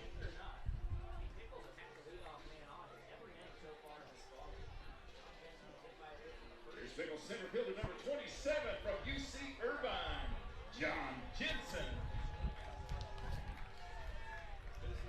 So 1 out, or excuse me, no outs. Runner at first base. Now we'll bring up John Jensen. He's been on base twice tonight already. Hit by a pitch and scored in the first, and then picked up an RBI single and scored a 2nd run in the 3rd. And the offer from Jeffreyon, that misses. He's missed with the first 5 of his outing. 1-0. Jensen had the night off last night, but inserted back into the starting lineup and starting in center field tonight. Chase Luttrell getting the night off so far out of right field. The offer, and misses for ball 2, 6 in a row out of the zone from Jeffreyon. Yeah, if I'm the Portland hitters here. I'm waiting until he throws one across here. Make him prove he can do it. Right on left, Jensen. Being patient. Swinging. Swing actually looked pretty good. I was going to say, he was on it. Yeah. Good aggressive hack there. I think he just swung right underneath it. And it would have been strike one. It was in the zone for sure. 2-1. So Jeffrion lands a strike in after 6 in a row missed. The 2-1 pitch. Swing and a miss. 2-2. Matt Jeffrion is a 6'4", 215-pound junior, a right-hander from Northborough, Massachusetts, and attends Maine Orono College. I want to say that's in Maine, but we'll get our interns. Yep. Our cracker intern. Stat guy. Maine Orono, please. Thank you. Who are you talking to? We have 4 interns for every game. They just rotate innings. We spare no expense. The 2-2 from Jeffrion. Oh, that hits Jensen on the hip or just below it on his lead leg. Second time Jensen's been hit by a pitch tonight, and he's on base for a 3rd time. Yeah, that one knocked him to the ground there, but a good job by Jensen. Popping up, he's all right. Running down to first. And the Pickles are in business once again here. Oh, but Jim Clem, pitching coach, says, what is going on? What is happening? Come on, Matthew. I mean, you're good. Got a chance to help us out here, buddy. At least that's how I consider the conversation to go. Well, as a pitcher, I always love the, hey, come on, just throw strikes. Yeah, come on, what do you think I'm trying to do out Yeah, here? no crap, coach. Thanks a lot. Really, hey, that's kind of my only job out here. I like the ones that say, hey, man, just relax, you know? It's a fun game. Baseball's fun. Are you having fun? It doesn't look like you're having fun. Just have fun, that's all. Thanks a lot, Coach. Yeah. Like, I'm not trying to have fun. Of course, I'm not having fun. I can't throw a strike. Why don't you get back in the dugout? Let me take care of my job. I'll have some fun when I start getting guys out. Get out of here. You can't tell. I was very coachable growing up. Very coachable. That's good. All right, so after the hit by pitch by John Jensen, that will bring up Gabe Scoro. First and second, nobody out, so the tying runs are on base. Go ahead, run at the plate. Prime bunting opportunity to get your tying runs and scoring position with your 3 and 4 hitters coming up. Scoro lays bunt it there. down beautifully. Everybody's going to be safe. The bunt is able to get past the mound. Jeffrion falling away from the location of the bunt had no play. Neither did Marshall. Bunt single for Gabe Scoro. Bases buddy out. I am shocked by that play. I'm not sure who Jeffrion expected to field that ball if he wasn't going to do it. Yeah. I mean, your first baseman was crashing, but it was still on the opposite side of the mound. I mean, Marshall ended up chasing it across the mound. But, I mean, Jeffrion could have took a couple steps to his right there, fielded that, and even maybe got a lead runner there. But you know, now that I think about it, they were probably talking bunt coverages during that timeout as well. Very well could have and they been. still weren't on the same page. Here is Kyle Manzardo. A slider misses for ball 1. 1-0 the count. Boy, the time is now for the Portland Pickles, ladies and gentlemen. Bases loaded, nobody out, trailing 7-5 in Game 3 of the series. And your next 3 hitters are the 3 hitters you want up in this scenario, too. Jeffrion's 1-0 is high for ball 2. 2-0 to Kyle Manzardo. An RBI single in the first inning, and he lined out sharply to center field in the 3rd inning. He is 1-for-2. Yep. For Manzardo here, you can't try and do too much. Just stick to the swing you've been having recently. You've been making good contact, hitting the ball in the outfield there. They're full of pickles. The 2-0 from Jeffrion. Inside ball 3. And Bellingham in major trouble now. Nowhere to put him. Right-hander getting loose in the Bells bullpen over the right field wall. Right-hander getting loose in the Pickles bullpen over the left field wall. 3-0 to Manzardo with the bases loaded. Jeffrion sets, kicks, fires, strike 1, and the at-bat continues. Walker Stadium was feeling the juice there. I say this is Getting the loud. most involved they've been all night. They are loud and ready to see some runs scored here. 3-1 to Manzardo. Jeffrey on fire. Strike 2 on the inner half. 3 balls, 2 strikes. Credit Jeffrey on getting back in this at-bat. Yeah, really made a pretty good pitch there. Kind of tucked it in right under the elbows of Manzardo there. Not a bad take. I mean, 3-1, you're trying to be selective, especially with a guy who hasn't really consistently been throwing strikes. Now the payoff with the bases loaded. Jeffrey on a Manzardo. Inside and high, ball 4, and a run comes in to score. Jeffrey on barking at the home plate umpire. You can't argue balls and strikes, my friend. A run comes in to score, and it's back to a 1-run game, 7-6. Yeah, if Jeffrey Owen just fields his position on a bunt, I don't think he has to worry about balls and strikes much. Amen, brother. And Bob Miller has seen enough. Not Jeffrey Owen's night tonight. He fails to record an out here in the bottom of the 5th inning, and a run scores, and he's going to exit with the bases still loaded. Pitching change here in Portland. It's 7-6.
Armbruster. Justin Armbruster is the new arm on the hill for the Bellingham Bells. There are no outs, and the bases are loaded. And it's Thomas Rudinsky time for Portland in a 1-run game. Tying run at third, go-ahead run at second, and another runner on at first in Manzardo. The offer off speed to Rudinsky, and he takes on the corner for strike 1. 0-1 the count. Armbruster, the third arm of the night.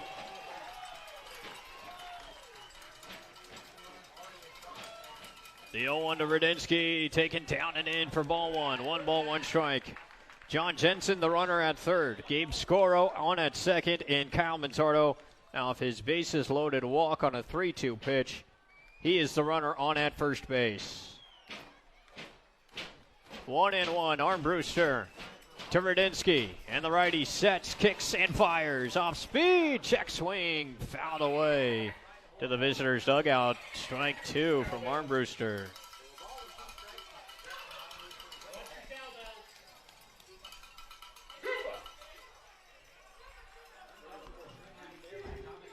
Now Rudinsky now trying to put bat on ball and bring home the tying run here. A 1-2 now from Armbruster. He lets it fly. Swing and a miss, strike 3. That is a huge strikeout from Justin Armbruster. to strike out the cleanup man for Portland, Radinsky, for 1 out. Man, that's big. Yeah, it is. And it's the first out of the inning. So credit to Armbruster showing up in a major way there. This is Armbruster's 9th appearance of the summer. He's got a 4.09 ERA in 22 innings pitched. He's allowed 15 runs, but just 10 earned.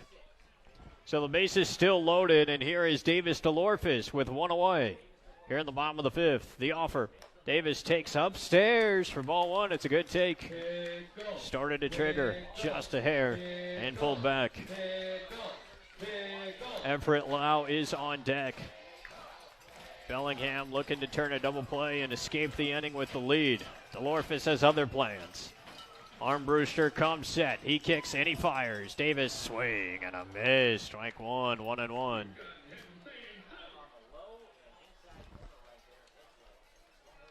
DeLorfis is 0 for 2. He struck out swinging against Tatley, and then he reached on an error. 1 ball, 1 strike to Double D here. Armbruster sets, looks, and fires. Swing and a drive to right center field into the gap. It falls for a base hit, and it gets all the way to the wall. It could clear the bases. Jensen scores. Scoro scores. Manzardo scores. 3-run double for DeLorfis. The Pickles lead it 9-7. What a beautiful swing there. Just absolutely crushing a ball to the right center gap there, tailing away from the center fielder. Easy to read off the bat for the runners as all 3 score, even Manzardo from first, and Pickles punch back again. Punch, counter punch. The theme continues. This time Portland lands a haymaker. And it's a 9-7 lead.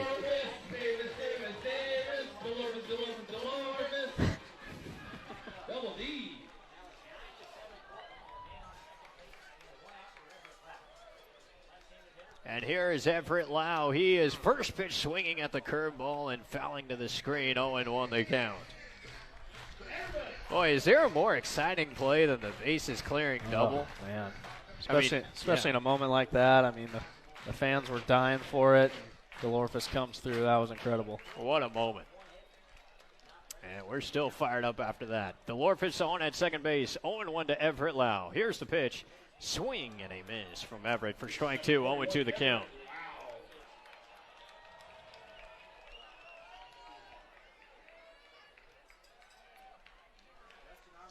Everett is 1 for 2 officially with an infield single. And the 0-2 now from Armbruster on its way. Outside for ball 1, 1-2. Boy, this inning started with Matt Jeffreyon on the hill. He had a 4-pitch leadoff walk to Austin Lively. Then he hit John Jensen and was unable to get to the bunt by Scoro, so it started bases loaded, nobody out, just like that. And since then, it's been all Portland. Lau takes the 1-2 down and in, borderline for ball 2. 2-2 the count. Armbruster leaves his glove extended, and he thought that should have been strike 3. Called ball 2. 2-2 the count. Then Kyle Manzardo, what a disciplined at-bat from him to get a bases loaded walk on a 3-2 pitch. And that chased Jeffreyon. There's Lau hitting this one in the air toward shallow left center. Coming on, though, in a hurry and needing to make a sliding catch is Hinkleman in shallow left center field for the out. I think the wind may have knocked that one down a little faster than Hinkleman anticipated, but he was able to come up and make the catch for out number 2. We are getting a little breeze whipping around here, Caleb. Yeah, it is getting chilly in a hurry once that sun goes down. It's I've seen the temperature will drop quite a bit. It's so breezy, even Dylan, the bobblehead, shaking his head back and forth, a little chilly. Well, I guess he'd do that anyway. He's a bobblehead. Here is Darius Perry, runner at second base. Armbruster steps off the slab and communicates with his middle infield, who is holding the runner. Anybody? Anybody want to hold him on? And here is Perry now. 2 outs. Armbruster sets and fires. Darius swings and hits it on toward Burns at shortstop. He has it, throws to first, in time for the out, and the inning is over. But 4 runs come in to score for the Portland Pickles on just 2 base hits, highlighted by the bases-clearing double of Davis DeLorphis, and we're through 5 complete. The Pickles have stormed back to take a 9-7 lead on Bellingham.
Drinking contest tonight will receive a dinner for 2 at Sailors.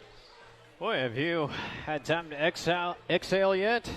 If you're watching from home, been a back and forth game. Every time Bellingham has scored in the top half of an inning, Portland has responded with at least 1 run in the bottom half. And right now, their 4-run 5th inning, and the bases clearing double by Davis DeLorphis, the most recent punch applied by Portland. 9-7 Pickles lead as we go to the top of the 6th. And there's a new arm on the hill for the Pickles in the form of the right-hander from Columbia, Timothy Post. And Tim Post is delivering to Colin Burns. Strike 1, 0-1 the count. Burns is 2 for 3. He singled and scored a run. He also knocked in an RBI double and popped to shortstop. 0-1 the count. And Post, the right-hander, looks in for the sign. He kicks and he fires. Sliders in there, first strike, 0-2 the count. The Pickles with a run in the first inning, 2 runs in the third inning, 2 runs in the fourth inning, 4 runs in the 5th inning. The 0-2 now. Off the plate, missing away 1-2.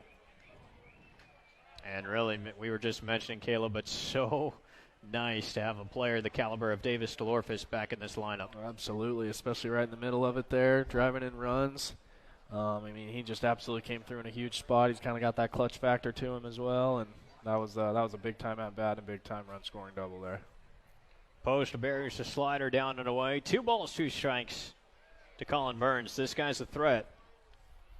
His bat speaks for itself. He also has good speed. And the 2-2 now from Post. Not close, 3-2. Still Manzardo, Lau, Hunt, Lively around the infield. DeLorphis, Jensen, and actually looks like Chase Luttrell is in the game in right field now. That's right, yeah. There's a 3-2 pitch that's slapped to the screen, and we'll do it again. Gabe Scoro started the game, but now that back-to-back right-handers have been used out of the bullpen, I think that's what cues Justin Barkis to go to his left-handed bat off the bench and Luttrell the rest of the way. 3-2 from Post to Burns. He kicks and fires, swinging a line drive left field, moving over, diving, making the catch is Davis DeLorphis to rob a base hit away from Colin Burns.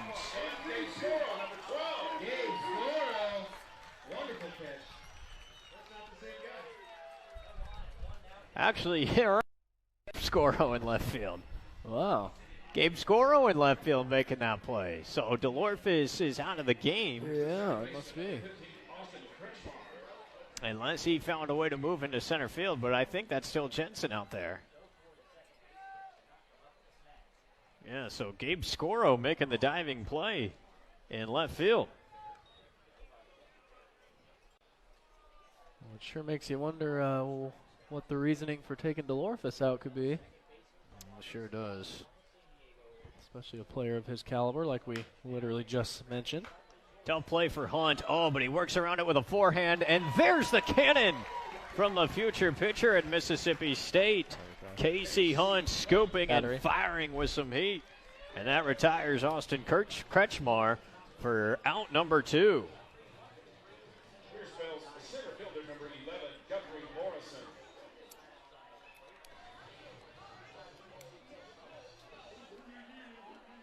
Two outs, bases empty for Guthrie Morrison.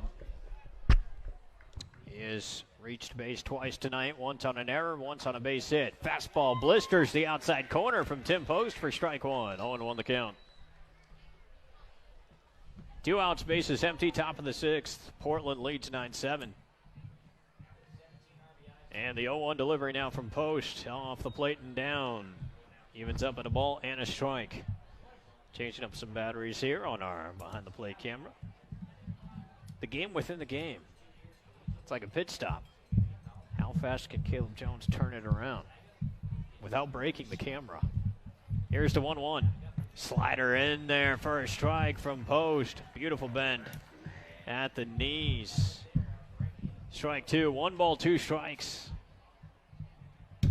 To Morrison. He grounded out to third with runners at second and third. His last time up, I should say. The 1-2.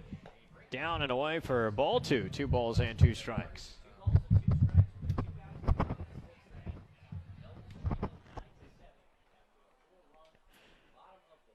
And Post now has what he wants in the 2-2 pitch.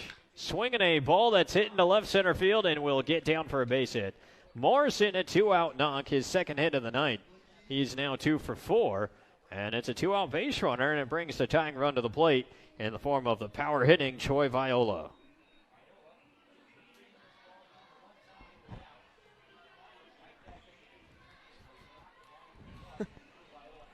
Well, Caleb, you got the camera on. Yeah, How'd that go? It's not my best performance right there, by any means. That was not good for a while. Hey, you got it on, man. That's what counts. Yeah. Move to first. Morrison just hit the bloop single into left center field. He's got good speed there on the bag. And here is Troy Viola, 2 for 3 in the game. And the only time he got retired, he hit a laser right back at Trent Bigsby on the hill. Bigsby knocked it down and tossed him out at first base, but Viola with big-time contact tonight. And an off-speed down and away to him here. 1-0. He hit a 2-run home run in the first inning and came up and smacked a double to the left center field wall his second time up in the third. And he tore off Bigsby's glove when he was out in the 4th inning.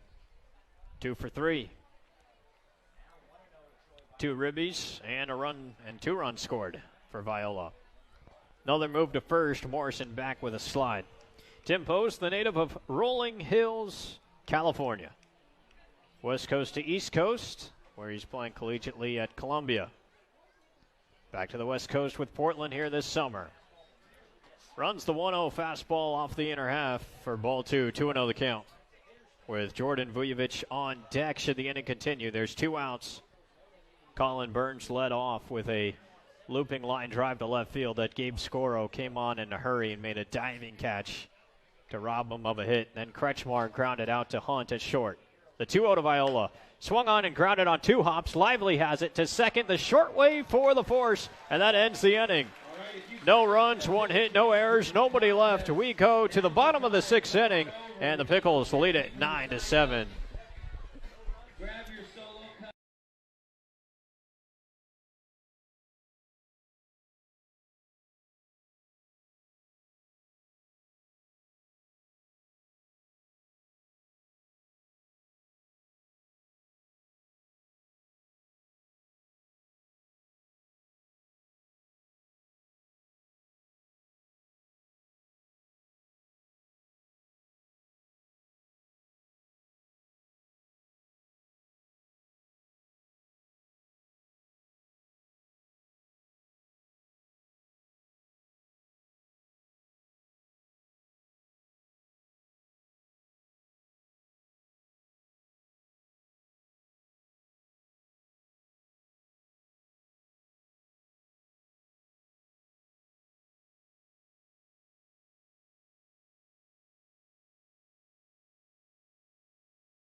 Casey Hunt back to the game. I'm sorry. Now he's time to pick a lead free. Here is Casey Hunt to lead it off. 8-9-1 coming up for the Pickles. Bottom of the 6th inning and a wild one. 9-7 Pickles lead. Hunt checks his swing. Does he go? He does not. On the fastball high and away. 1 ball and 1 strike. Casey Hunt, Austin Lively, and John Jensen coming up for Portland against the right-hander Justin Armbruster. A returning Bellingham Bell in this game. Bob Miller is absolutely ticked off, and he is now out jogging out to Kyle Katz, the field umpire. Katz is now walking away from Bob Miller, who slams down his hat in frustration. You can see Bob Miller just absolutely taking it, too. He is livid and now has to be reeled back by pitching coach Jim Kretchmer, one of his assistants there. Miller just tossed from the game as he was arguing with Kyle Katz, the field umpire, about that check swing. It was an 0-1 pitch. It was a fastball high and out of the zone. Casey Hunt checked his swing. They appealed down to first base. Kyle Katz said no, he did not go. It was borderline at best. Bob Miller probably does have an argument. But then again, that's a tough angle to see, a check swing from a left-handed hitter, both for Mr. Miller and for the first base umpire, Kyle Katz. There's tough appeal there. He says no swing. That's going to end the night for Bob Miller. A little prematurely. What a terrible time to have to take a bathroom break. Yeah, I was like, where'd you go? Man. But maybe you take another one, we'll get another guy ejected. We never know.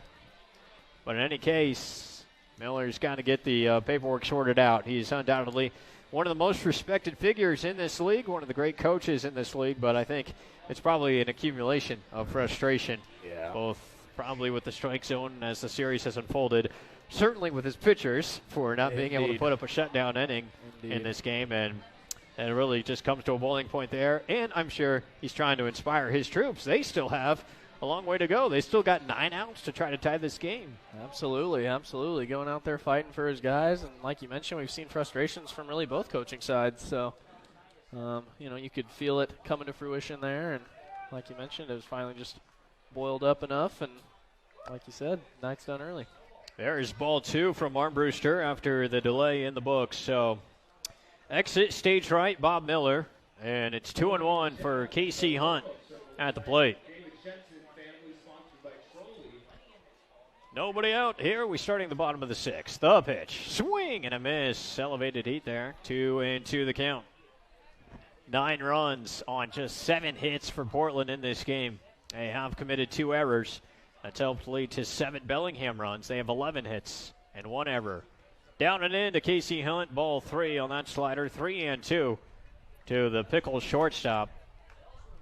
Boy, I tell you what, now you also think of that top of the 6th inning, how critical it was for Timothy Post to put up a 0 there. Here's a 3-2 now on its way. That is a late swing and a miss, strike 3. Armbruster is able to wipe him clean. Out number 1. So 1 out, base is empty for Austin Lively. But Caleb, we've talked about Portland's resilience to keep putting up runs, responding to Bellingham scoring in the top half of the inning. Well, Bellingham has similarly been resistant to let the game get away from them until that bottom of the 5th inning. They kept putting up runs. That 0 in the 6th inning was just the second scoreless frame the entire game for Bellingham. Yeah, absolutely. I mean, in those early innings, the Pickles were kind of chipping away, but didn't ever get the lead until the bottom of the 5th there, and then to come out and put up a 0 right after, that's a big, shift of momentum staying on Portland's side. Austin Lively climbs in. He fouls off the first delivery from Armbruster.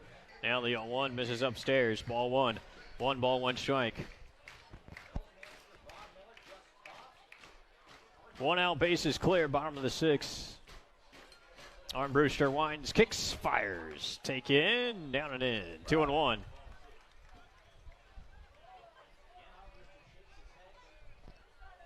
John Jensen on deck as the lineup will turn over. And the 2-1 offer. There's a swing, and he was right on it, but fouled it straight back. 2-2.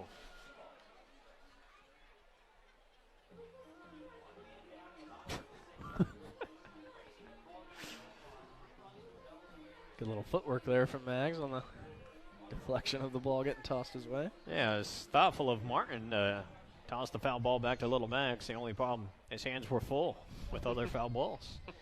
2-2 again to Lively. Swing and a miss. Fastball upstairs. Armbruster starting to feel his heat. And he goes back-to-back strikeouts to start the 6th.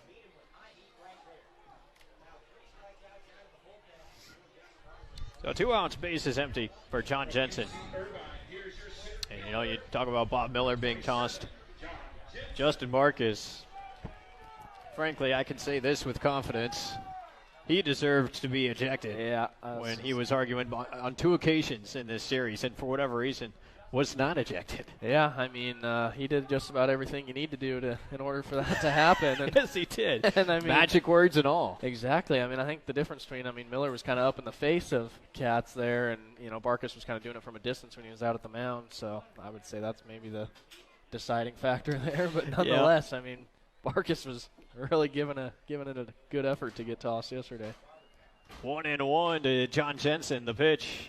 Off speed, way out in front, not close. 1-2. Yeah, Miller slammed the clipboard down. I mean, he said something in the dugout because before he even got out, he was tossed. Slams the clipboard down and then started jogging out at Kyle Katz. The 1-2 launched high and way foul. That might got to 7-11. There's a chance. That one might have. It was 7-Eleven day. I totally missed it. Oh, yeah, a week ago today, yeah. Oh, that long ago? Right. Oh, I suck. Today's the 18th, I think. Yeah, you're right. The 1-2. Swing and a miss, strike 3. Armbruster strikes out the side in the 6th. He's got 4 Ks in relief. Normalcy restored to this ball game. We'll see if chaos ensues in the 7th. It's Portland 9, Bellingham 7.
Hung that thing in there. I'm Kent Murphy.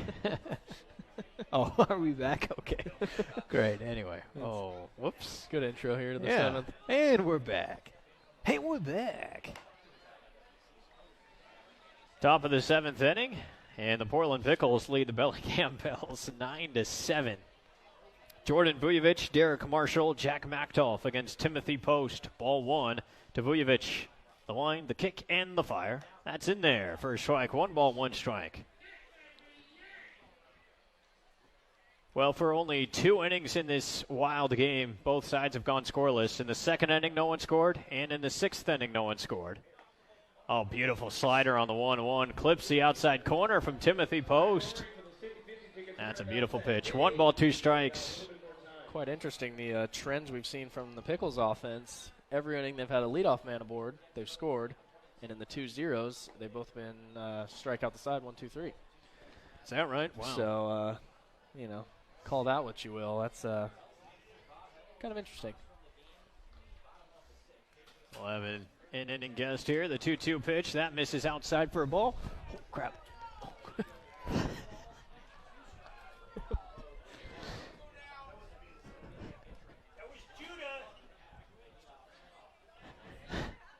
Oh, he fell? I didn't know what happened. Fell. Oh, no. Ball misses from ball 4. No. They're resuscitating the pickle down on the north side Ford party deck. We have a big stuffed animal, Dylan the Pickle, that just fell off the ledger.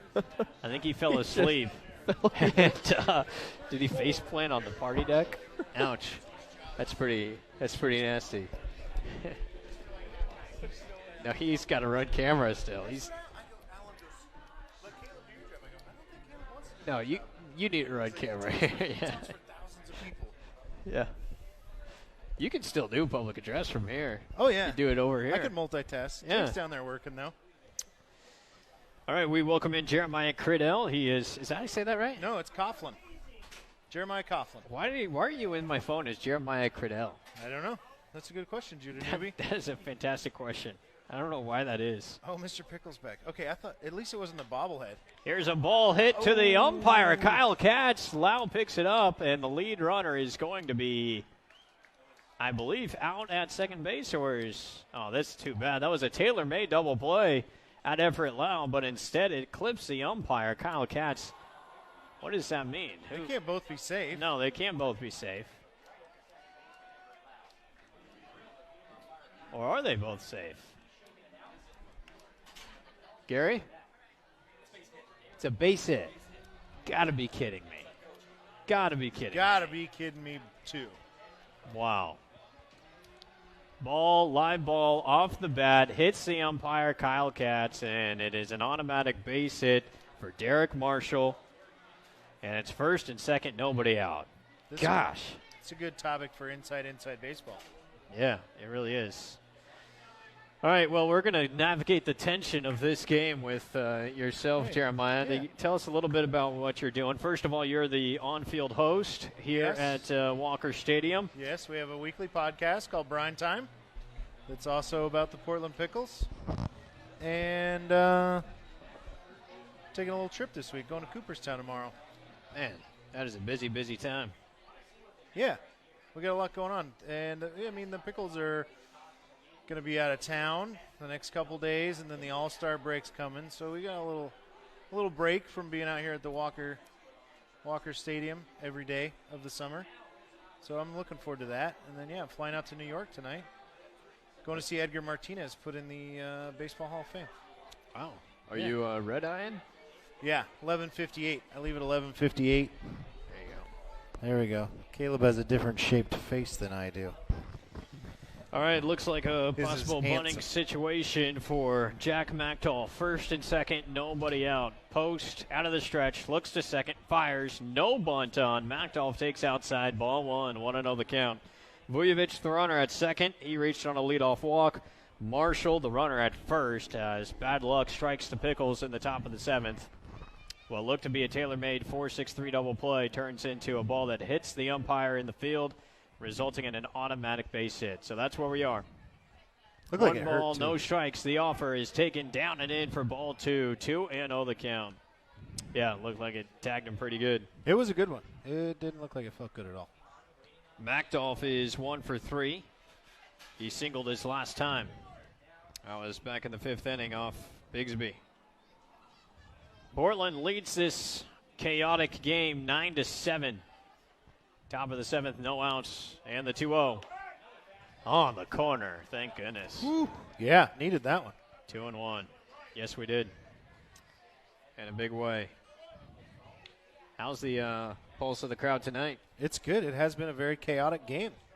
There's been a lot. I mean, 3 in the top of the first, and then just back and forth from there. I mean, 9-7, it's a lot. No pitcher's duel. Now Macdolf squaring to bunt, and he will take it outside. Snap throw to second. It's going to be a late as Vujovic back in safely. Perry trying to backpick him. It is ball 3 after Macdolf showed bunt. So the objective was to take a strike and then try to lay one down with your second attempt. And now it's a 3-ball, 1-strike count. Hitters count. We'll see if Macdolf's swinging away here. With first and second, nobody out. He has the bat on his shoulder, now turns. The offer. Taken, strike 2 on the outside corner. 3 balls, 2 strikes. It should be noted, Bob Miller being ejected. Now can on to coach, obviously, at third base. So looks like Adam Gieselin, the assistant coach, now coaching at third. And Jake Whistler coaching at first. He is expressly permitted to sit in the stands, though, as long as he changes his clothes. The 3-2. Swung on, hit up the middle, into center field, a base hit. Rounding third, Vujovic. The throw to the plate is going to be off the glove of Perry. Vujovic scores, and first and third with nobody out for Bellingham here in the 7th. It's now a 9-8 ball game. Throw was there. Who's in center? Jensen. John Jensen. That was a good throw. That's going to be it for Tim Post. Tough one for Tim. He goes with a walk and then a tough luck single, an automatic single off the umpire. That sucks. And then Macdolf grounds one up the middle to score another. What a weird game. Pitching change here at Walker Stadium. It's 9-8 Bellingham. We'll just go right through the pitching change, though, Jeremiah. Give yourself a chance to talk. What did the Bellingham manager? No one really saw what happened. All of a sudden, he just popped out, and what was he upset about? The check swing. Check swing. Well, it was an accumulation of things, first of all. Usually. It was a Casey Hunt checked his swing on a 0-1 pitch on a fastball high and away. Looked pretty borderline at best. I could see where Coach Miller had his argument. He said a magic word from the dugout, so he got tossed. Then he came out and then threw down the clipboard and then got his money's trotted out to talk to Kyle out there. You got to get your money's worth. You have to. You can only get kicked out once, Bob Euchre says. That's right. All right. So this weekend, Jeremiah, I hear Edgar is your favorite baseball player, and he's going into Cooperstown. You're going to be there to see it in person. How excited are you for that? I'm very excited. Edgar Martinez is my favorite baseball player, has been my whole life. I was actually listening to – I have a CD from the 1995 magical run to the ALCS. Wow. The highlight of every Mariner fan. And it just has it's like a recap, like Dave Niehaus saying, just telling you what happened throughout the entire season of 1995.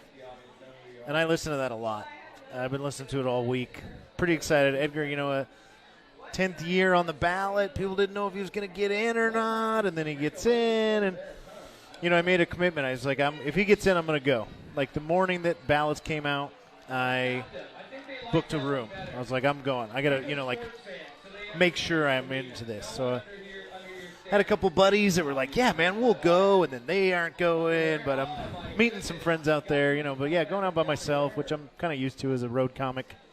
Travel by myself quite a bit. It doesn't really bother me. I guess some people probably think that's weird, but really excited. Seeing a couple single A from the New York Penn League.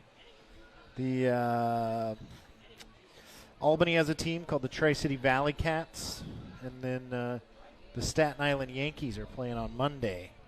Oh, is that right? Yeah, rebranded as the Staten Island Pizza Rats. They do that 7 games a year, and one of the games is the game I'm going to. So. Oh, that'll be fun. Pretty excited. Yeah, got a lot going on. Doing some. If anybody's living in the Albany area, come on out to the Albany Funny Bone Saturday night. Doing some sets out there. No kidding. Yeah, Monroe Martin. It's the headliner there. Just reached out to him, told him I was going to be in town. And Wow. he's gracious enough to give me some time on the mic. So going to do some jokes in Albany too. Nice, Be a dude. full weekend. That'll be a lot of fun. Full weekend.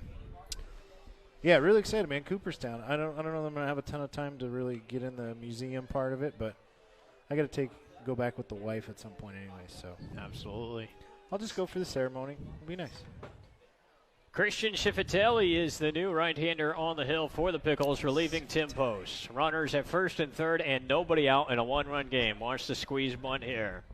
Here is the pitch, and it's taken high for ball one to Danny Martin.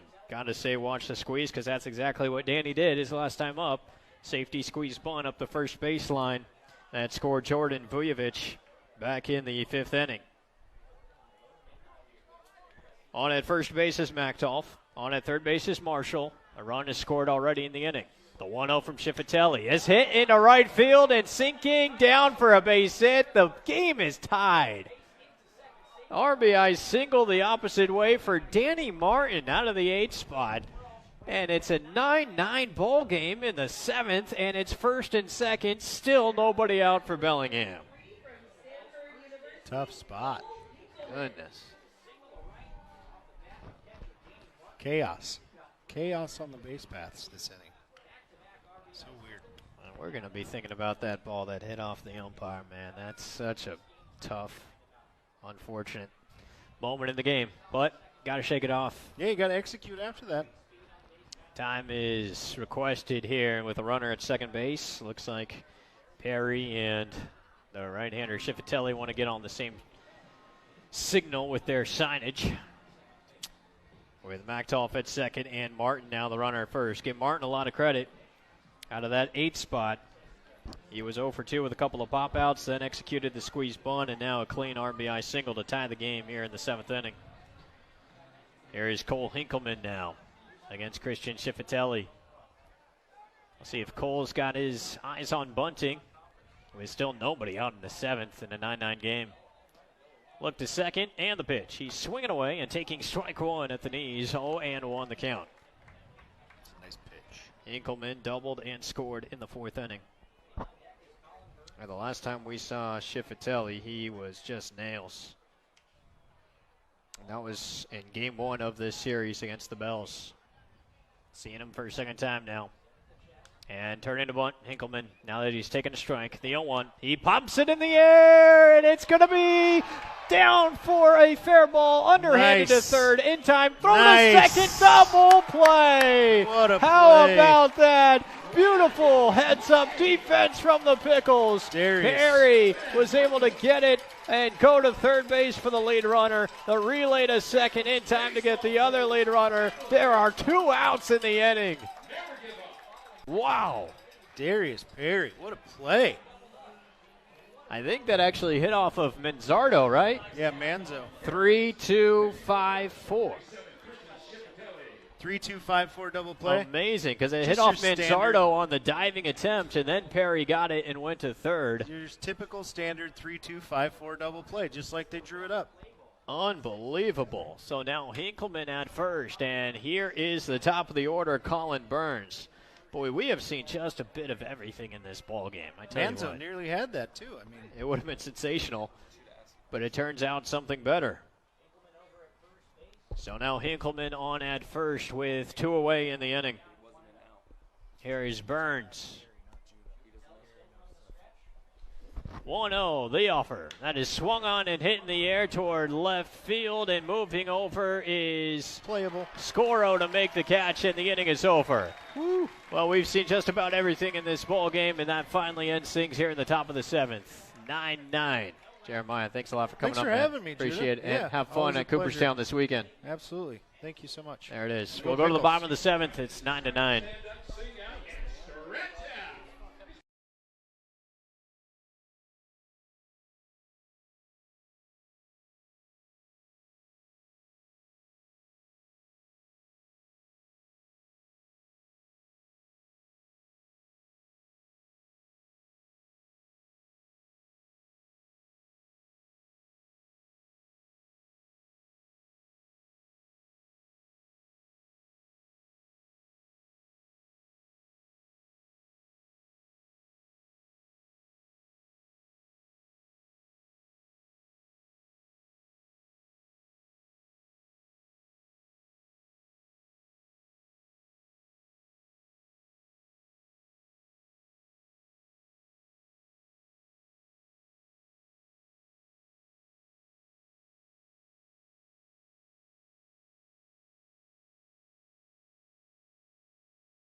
Well, a couple things now to keep an eye on as we get back underway here in the bottom of the 7th inning. One is, yes, Gabe Scoro still hitting second in the game and playing left field. And then it will be Manzardo and Radinsky. And then secondarily, that means Chase Luttrell then will hit for Davis Delorfis in the 5 spot now that Chase entered the game into the outfield defensively a couple of innings ago. There's a called strike 1 to Gabe, and now the count 1 ball, 1 strike. Scoro, Manzardo, and Radinsky. And it's a new arm on the hill for Bellingham. And number 29, Will Armbruster. And the 1-1 pitch is cued on the ground. It's going to be a tough play. Throw to first is just in time for Gabe Scoro to be out. Nice play by Kretchmer to field and shuffle over to first just in time to get Scoro. So we go from Justin Armbruster to Will Armbruster. No relation. No, I'm just kidding. They're brothers. Brothers from Sammamish, Washington, both attending New Mexico. Twin brothers? Are they the same classification on the? No, I think Will's younger. Will is a freshman and Justin a junior. Okay. And Justin's a returning Bell. I remember him from last year. Well. So 1 out, base is empty. The score is 9-9, bottom of the 7th. And Kyle Manzardo takes an off speed from Will Armbruster here for ball 1. 1-0 the count.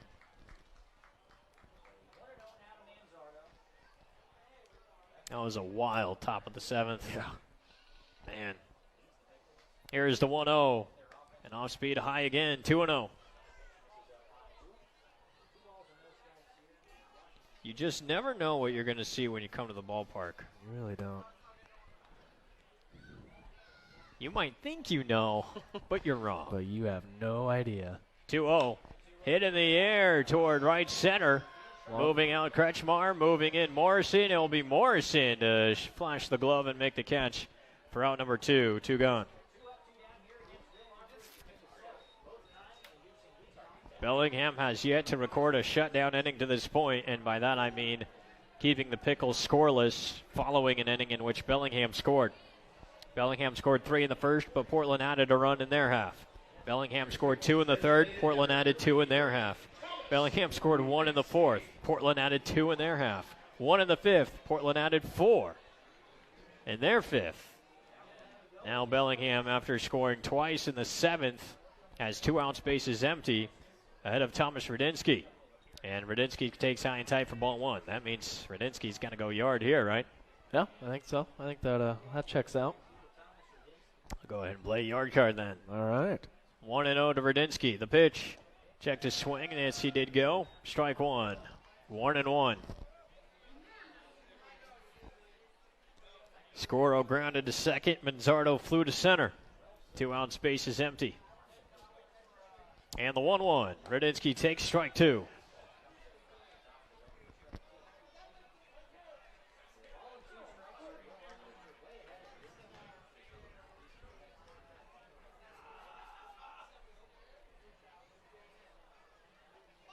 Armbruster at the belt, kicks, fires. Swing and a miss, strike 3, inning over.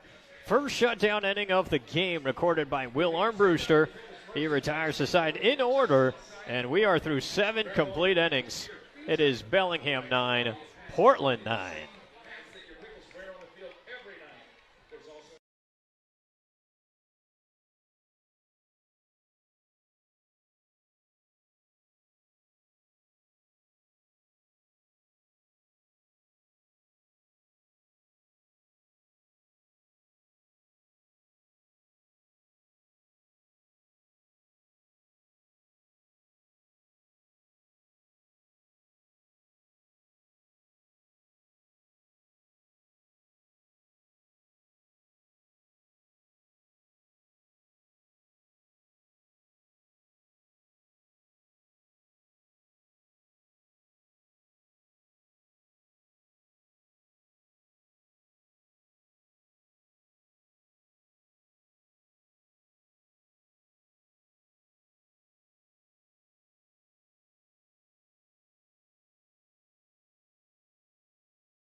Child Walker Stadium. Here's the second baseman, number 15, Austin Kretchmer. As we move to the 8th, a defensive substitution to notify you of. Alex Lambeau being brought on for defense to play shortstop here for the Portland Pickles, replacing K.C. Hunt. And Christian Schifatelli back out on the hill to start things here in the top of the 8th inning. He blisters a fastball, but it's called ball one. Schifatelli takes a couple of paces off the rubber to gather himself after the opening ball. A 1-0 pitch now. Here it is. It is taken ball two outside. Schifatelli dealing with 2, 3, and 4 in the Bellingham lineup here in the top of the 8th. Austin Kretchmer, Guthrie Morrison, Troy Viola. Morrison and Viola have been on base a lot tonight. It's a tough 3 guys to get through here, but if he can, and then the Pickles can put a little offense together in the bottom of the 8th, that makes the top of the 9th a little easier with the bottom of the lineup coming up. That it does. And Schifatelli takes a strike back home here. 2-1 on the foul ball. Kretchmer, he has a sac bunt to his name. He's also struck out, singled, and grounded out. The Oregon Duck Schifatelli shimmies and his 2-1. Strike 2 at the knees. 2-2. Schifatelli came into the game with the bases, or let's see, what did he have here? I think he had first and third, nobody out in the 7th inning. That sounds right. And he was on the hill for that wild bunt sequence that turned double play. The 2-2 pitch, swinging a ball that's shot foul right side out of play as Kretchmer stays alive. The bunt in question was off the bat of Cole Hinkleman with Danny Martin at first and Jack Machtoff at second base. And it turned into a double play after nearly being a base hit. Here is a 2-2 now on its way. Swung on and just roped foul wide of third. Whew. Saw some smoke leave the bat there. No, seriously. Can smell it now. Smell it. 2-2 to Kretchmer.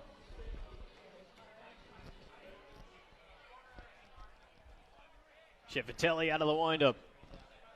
Brings the glove to his chest. He winds. He kicks. He fires. Swing, ground ball up the middle. Schifatelli can't get it. It trickles into center field. A base hit.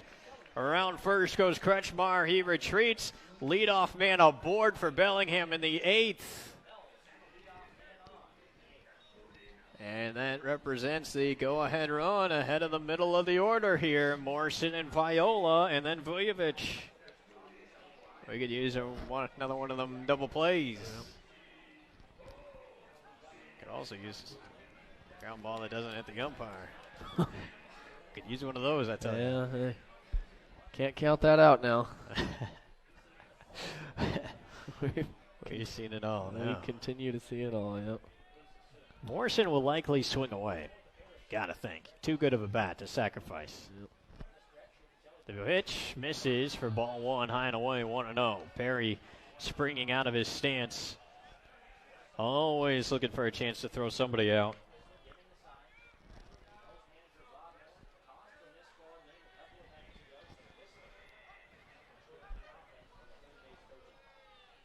Runner at first, nobody out. 1-0 the count to Guthrie Morrison. Schifatelli sets. And he fires. Taken for a strike on the outside corner, 1-1.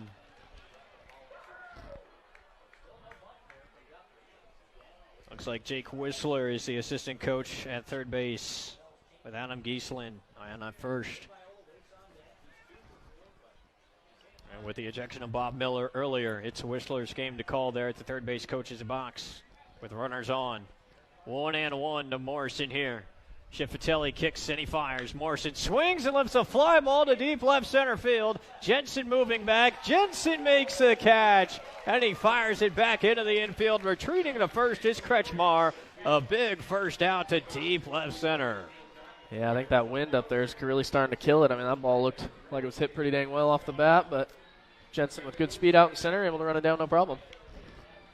We'll take it. So 1 out here. So you see Jensen pass through your screen, retreating back to center field after making that big play. 1 away here in the top of the 8th for Troy Viola. He had a 2-run home run in the first inning that made it 3-0 Bellingham at the time. He also doubled again and scored in the 3rd. 1 out, runner at first. The pitch to Viola, taken just above the letters. Ball 1, 1-0. Aside from the homer and the double, Viola has hit a sharp comebacker to the pitcher and was retired, and also grounded out to a fielder's choice that ended the 6th. So 2 for 4 in the game. Go ahead run at first base for Bellingham. Move to first with Kretchmer jutting off the bag. He retreats standing up.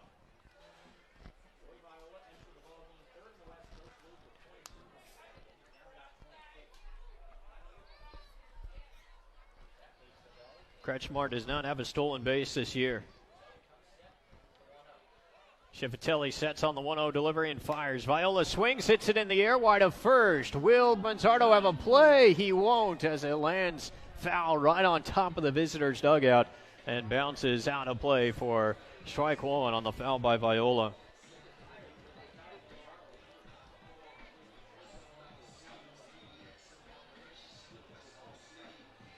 Kretchmer 0 for 2 on stolen base attempts this summer.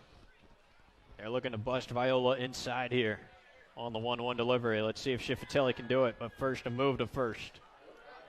Check on Kretchmer. What a game. 9 runs on 15 hits for Bellingham. 9 runs on less than half as many hits for Portland. They have 7.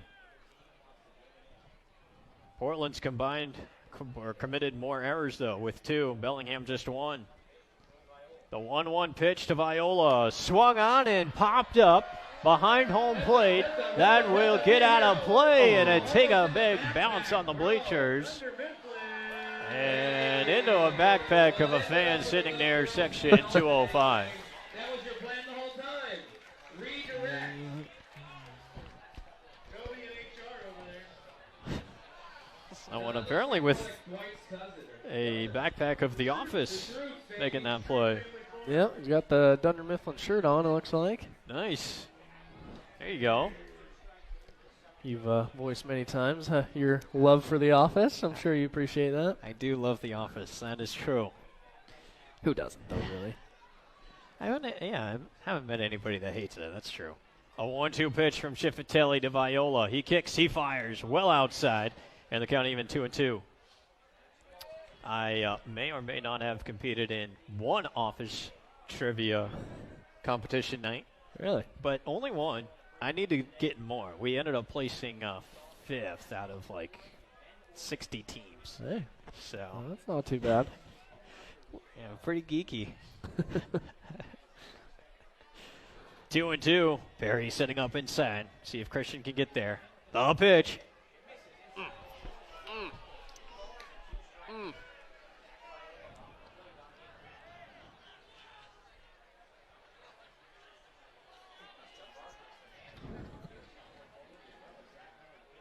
Gotta be kidding me. Man.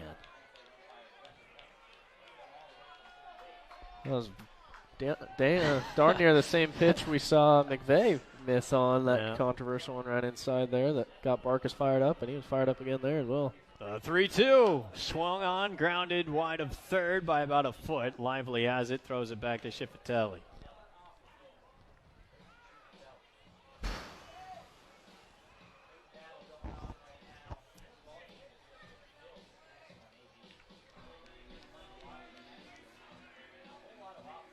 Three balls, 2 strikes. This is a big-time pitch coming up to Viola. Big-time pitch. Yep. 1 away, runner at first base in a 9-9 ball game. Top of the 8th. Move to first. Kretchmer has to dive back. He was right in the middle of taking another half step for his lead. Schifatelli sniffed him. You wonder if he'll be on the move here, but you also risk the strike him out, throw him out, especially with the strong arm of Perry.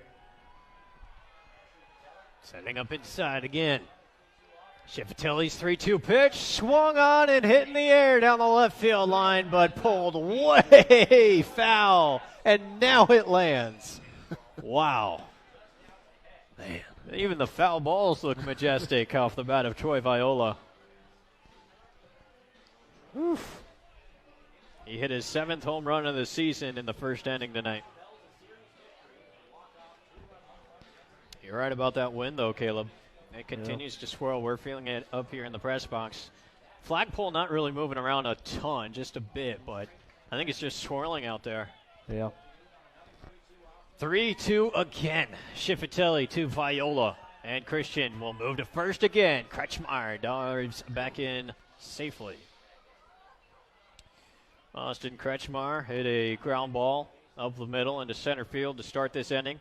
Then Guthrie Morrison flew out to deep left center field for the first out. Another move, another tag. Who cares if he's 0 for 2 stealing bags this year? Yeah, for someone who hasn't stolen a bag yet this year, Shifatelli keeping a close eye on him over there. That's true. Left-hander Jordan Vujovic on deck. What a battle. Shifatelli, Viola, strength on strength. And a 3-2 again from Christian. It's on its way. Swinging a ball hit off the handle, and it falls down the left field line. A base hit for Troy Viola. Getting to it is Scoro. Holding at second base is Kretchmer. A little jam shot base hit to left. 16th hit of the night for Bellingham, and it's first and second, 1 out. Yeah, that's a tough way to lose a good battle there by Shifatelli. Executed the pitch he wanted, was able to bust him inside with it, but was able to fist it just enough over the head of the third baseman Lively, and looks like this could be the end for Shifatelli. Oh, man. And Coach Marcus peering in again to the home plate umpire, Brandon Lynch, thinking that Shifatelli had him on that fastball in the inside corner. Marcus still looking over there. Tough break for Christian. Yeah. What a game. All right, pitching change at Walker Stadium. We'll take a moment to collect ourselves and come back. First and second, 1 out when you return. Top of the 8th inning in a 9-9 game.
The 5th pitcher of the night for the Portland Pickles is a right-hander, another one from University of Oregon, Jack Noble.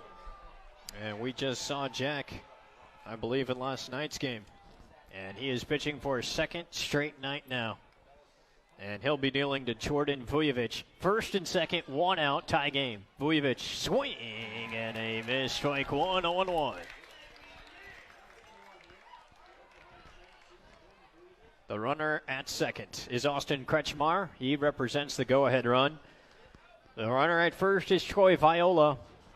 He won a deep battle with Christian Schifatelli on a jam shot single to left field. He's at first. 0-1 to Vujovic. Here it is.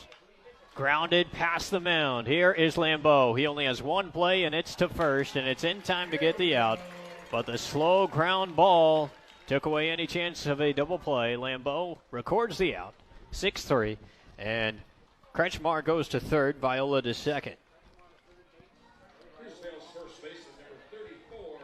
Sometimes that's baseball too, right? I mean, you get induce weak contact on the ground, and yet it's strong enough to get by you, weak enough to not be a double play. Yeah, exactly what you want to do is get a bad contact ground ball there, but nonetheless, Lambeau was forced to charge it with the forehand there and made an excellent play, getting the out at first. First base is open now with Derek Marshall, the hitter, and he's first pitch swinging and coming up empty. 0-1. Yeah, gotta love Noble's ability to come right into the game and come right after these hitters with strikes. Marshall was the Bellingham hitter that grounded one towards second base that hit the umpire, Kyle Katz, in the field for an automatic single that would have been at least 1 out, maybe a double play.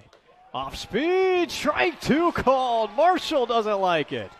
And he yaps back at Brandon Lynch and then quickly collects himself. And now Lynch is asking Marshall to come back into the batter's box. And he just kicked somebody out a night ago. Here we go again. Or 2 nights ago. This is Lynch's deal. This is what he does. I was going to say, man. But now, Justin Barkis is saying that you should have tossed him from the game. If I'm Rudinsky, I'm pissed too. Yeah. I mean, that's the same thing that happened to me the other night. He took the same amount of time to come back into the batter's box. That is ridiculous. Just terrible. The 0-2 pitch swung on and hit to left field. Bellingham leads. Rounding third and trying to come in to score. Here's a throw to the plate. It's late. It's a 2-run single for Derek Marshall. And Justin Barkis might get tossed here. That's a double standard. That's all it is. I mean, it's a double standard. And if you're going to toss Rudinsky for doing that same thing and 2 nights ago, there it is. Barkis ejected. And it's about damn time. If Rudinsky gets tossed 2 nights ago, Marshall does the exact same thing. Carbon copy. You got to hold the same call. It really is. It's the inconsistency these umpires have shown in this stretch of games so far this season has been a bit frustrating. But now Barkis is going to get his first ejection and get his money's worth. Zach Miller comes out to protect him and escort him out. Both managers have been tossed from the game tonight. Bob Miller was ejected back, what was that, 3 hours ago in the 6th inning? Yep. And now Justin Barkis tossed for the first time here. And so he'll have to figure out who's up next to wheel and deal. It'll, of course, obviously be Mags at third and Oppel at first. Yep. But credit Derek Marshall, he gets the big knock on, was that an 0-2 pitch? Yeah, it was. That's tough too. You can't miss 0-2 like that. Yeah, unfortunately Noble kind of hung the off-speed pitch there and kind of up right in the swing path of Marshall there, and he lines one into left.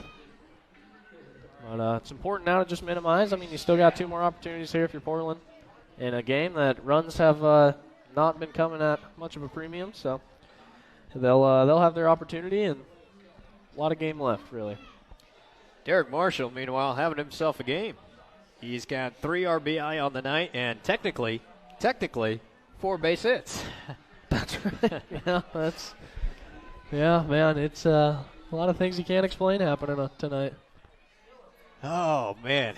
And something tells me, and I hope, that we still haven't seen the craziest thing tonight. Hey, I'm all for a little more craziness. When it rains, it pours in baseball. Man. So Justin Barkis ejected, and as play resumes, Jack Macdolph will come in. Of course, if you're watching on the Facebook Live, you could chime in with where you're watching from and who you're watching, who you're rooting for. We look forward to hearing those as always. I'm sure it's a boisterous audience tonight. Here is the offer, and that is taken low for ball one, 1-0 the count. This inning began with an Austin Kretchmer single to center field, and then Morrison flew out deep to left center. Viola's jam shot single to left. That traced Christian Schifatelli.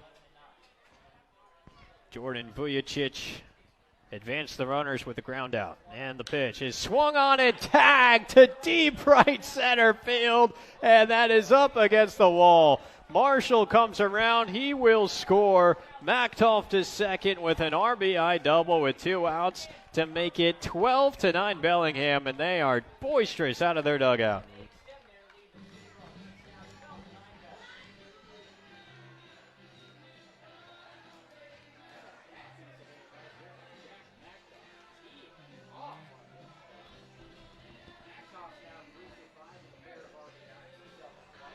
Man, big night for Mactoff. He's got 3 straight hits, a couple of singles, and now an RBI double. And the big swing by Marshall was on an 0-2 pitch with 2 outs. And now the double by Mactoff is with 2 outs, and it keeps it going for the catcher, Danny Martin. The offer. That is ball one.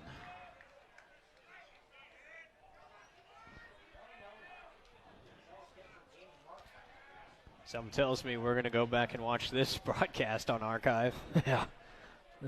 It's been an entertaining one nonetheless. The 1-0. That is in there for strike, 1-1. 1,857 on hand. A lot of them have stuck around. A lot of them have gone home on a weeknight. Here's the 1-1. Slider in there for strike 2. Nice pitch by Jack Noble, 1-2.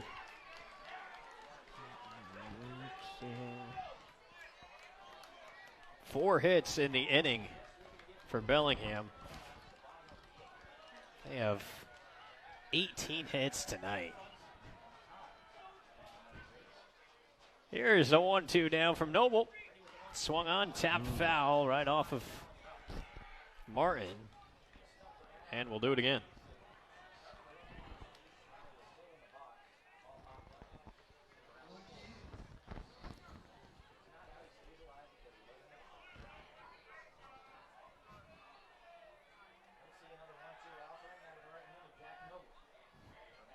A lot of Bells fans watching the game tonight. A good fan base. The 1-2 pitch. Swung on and spoiled. Good hang by Danny Martin.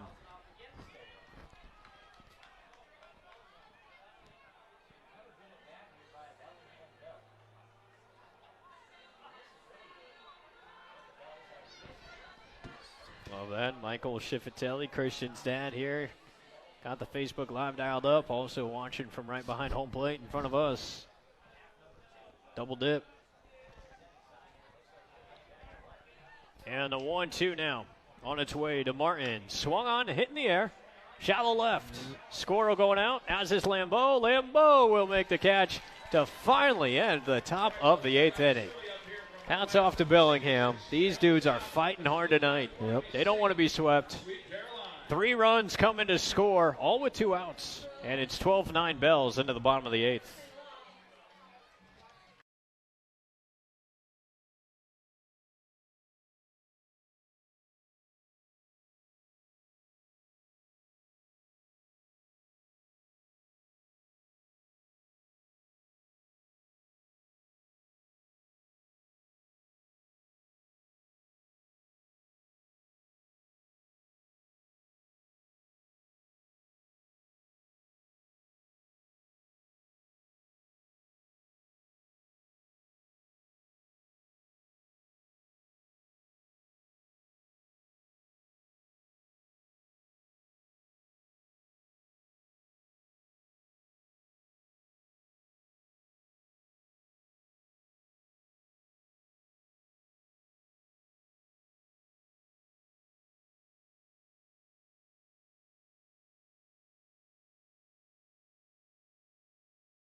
What a wild baseball game here tonight.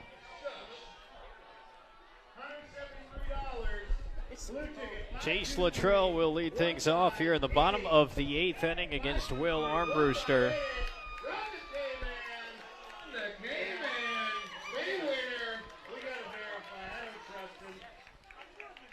As they're doing the raffle giveaway here below us before we get this inning started. Here we go. Let's play baseball. Everyone hanging those pennies, winning the big bucks tonight. Luttrell leading off the bottom of the 8th, and the pitch misses down and away for ball 1. 1-0 the count. All right. Let's calm down. Come on.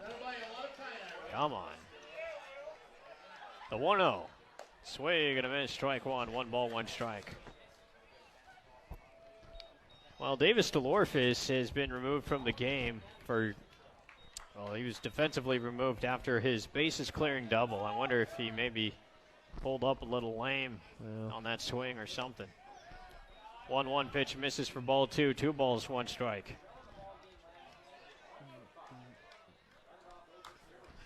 Luttrell now normally the everyday right fielder, but enters as a sub tonight. He hits this one up the ground. Come on, ball. Get up. There it is. It scoots into center field. A base hit. Leadoff man aboard here in the bottom of the 8th. Meanwhile, slipping down in center, I think was at the shortstop Burns out there. Once he collected the baseball, he ate it. And Luttrell is on with a leadoff base hit. Back-to-back Armbrusters on the hill. First it was the right-hander Justin, now the right-hander, his younger brother, Will. Leadoff man on, though, and Chase Luttrell. Here's Everett Lau. Pickles need all the base runners they can get, down 3, 12-9.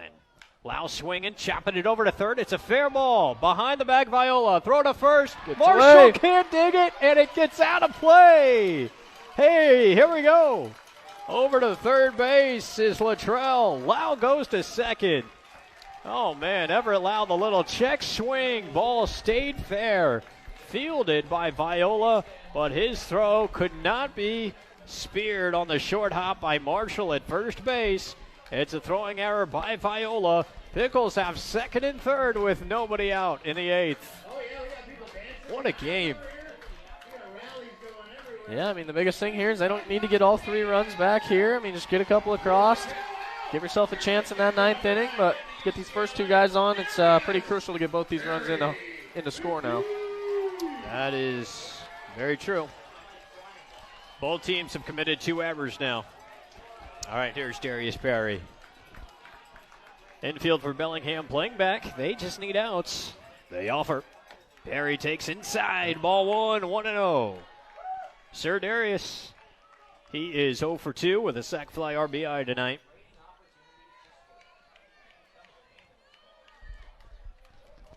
Luttrell, the runner at third. Lau, the runner at second. Nobody out. The 1-0 to Perry. Off speed. Dips in. 1-1. Good pitch. Yep, good pitch. Good take there. Want to hit the fastball here in this scenario in a run scoring position here. Perry hit a 2-run home run in the 8th inning last night.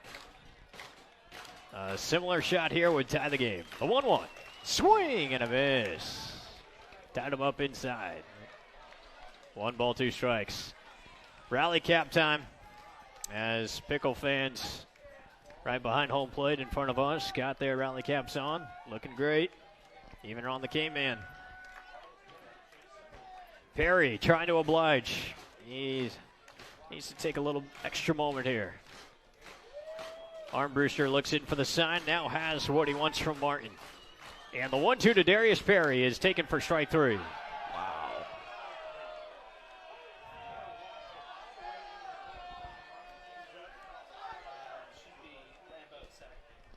It's just too close not to swing, though. It is. You're right. You're right there. Gotta swing. Yeah, Perry should know better than anyone that, that outside corner is pretty vulnerable. Yeah. Back there, catching strikes of his own back there. So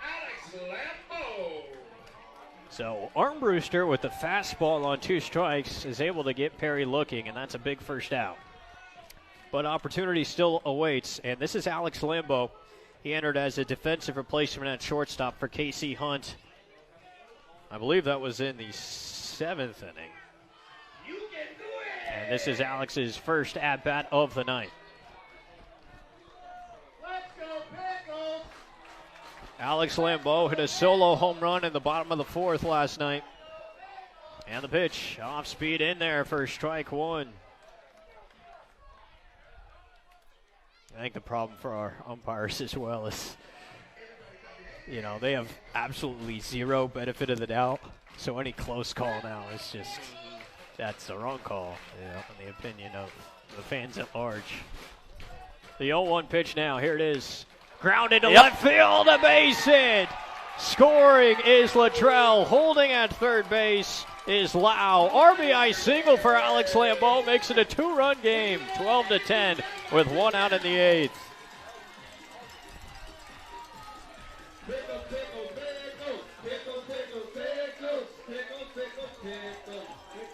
This game far from over. Oh, yeah. You just get that feeling. You really do. With 1 out and the ground ball in front of him, Everett Lau had to make sure it went into the outfield before he advanced to third base. Yep. So there was no chance for him to score. Yep, and he's a very important run, so, you know, they're being cautious with him there, and having him at third with less than 2 outs is still a good scenario there. Red Hawk at Seattle University. He's your third baseman, number 5, Austin Lively. Here is Austin Lively. First and third, 1 away. Pickles down by 2. Might be a first and third here. You never know. The pitch. Check swing, take in ball 1. Looks like a pretty close pitch, but Martin couldn't squeeze it cleanly. Remember, it was Alex Lambeau. It was the runner at first last night when the Pickles executed a first and third play. Yep. When Lambeau got in the rundown and allowed Manzardo enough time to come home to score from third. Yep, that they did, but I'm thinking with 1 out, they'll try and let Lively drive him in, and then if it gets to 2 outs, they'll really start to think about implementing that. I think you're right. It's good thinking. Meanwhile, Austin Lively takes the ball 2 upstairs. So he's in control here, 2-0 against Will Armbruster. Lau, the runner at third. Lambeau, the runner at first, with 1 out in the 8th. And the 2-0 pitch from Armbruster is high for ball 3. John Jensen on deck.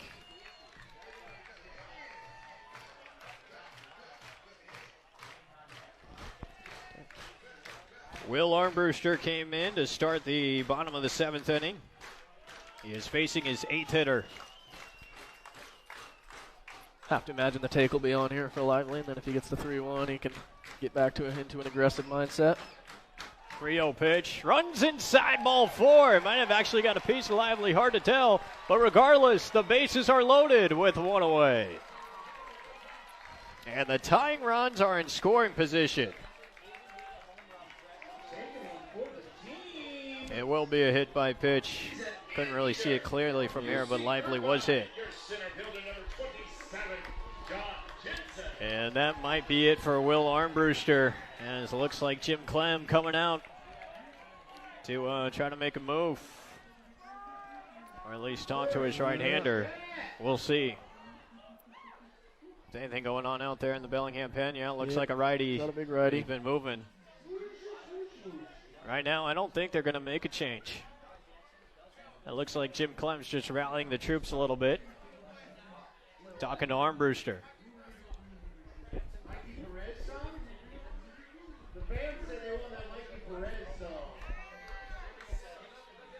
One out, bases loaded.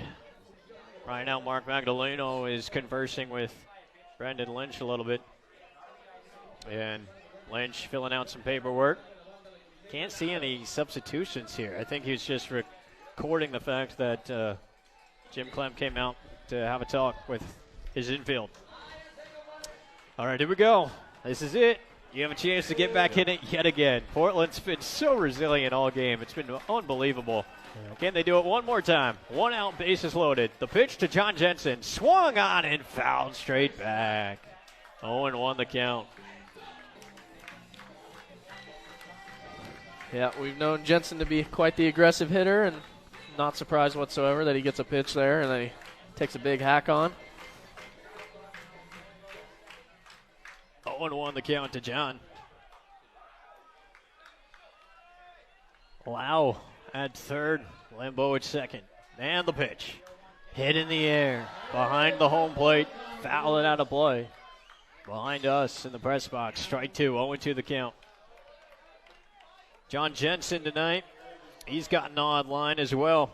1 for 2, but he's been hit by a pitch twice, and he's scored 3 runs. He's also knocked in a run. He's also played some good center field. But he's down to Will Armbruster, 0-2 here with the bases loaded and 1 away in the 8th. The pitch, hit in the air down the right field line, and that will slide. Fair ball, it hits. It's down for a hit, and coming in to score is Lau. Moving to third is Lambeau. Bases remain loaded, and it's now a 1-run game. Yeah, they tried to jam him inside there, and I don't think he hit it too square, but at least was able to get the hands inside of it there. That's all you got to do, and he gets one to fall just in front of the sliding right fielder. And Pickles still in business here. Base is still full and only 1 out. Oh, you just got to believe in this team now. You got to believe in them. They will not go down. Lambeau to third, Lively to second, Jensen at first. And Scoro now awaiting as he climbs into the box. Still 1 out. That's big. Yep. There's the pitch. Gabe takes ball 1. Couple of things also to close the book on that Jensen at bat. Because it was a fly ball to right, Lau had to tag from third before coming home. So, even though base hit to the outfield. And there's strike 1 on the corner. 1 ball, 1 strike. That's why only 1 run can score in that scenario. But the win for the Pickles is that it's not an out. And you still have 2 outs to work with. Hey, yeah. Like we mentioned with Lau, in the run, Lambeau's run's really the most important run at the moment. So 1-1 to Gabe Scoro. Here's the pitch. Hit on the ground, down the third base line, trickling. Foul. Is that lip shaved just a little bit to foul ground? Oh, man. Darn. Who painted those lines? Yeah. Tough one. It is strike 2 to Gabe Scoro. Gabe struck out in the first inning. He had an RBI double in the third.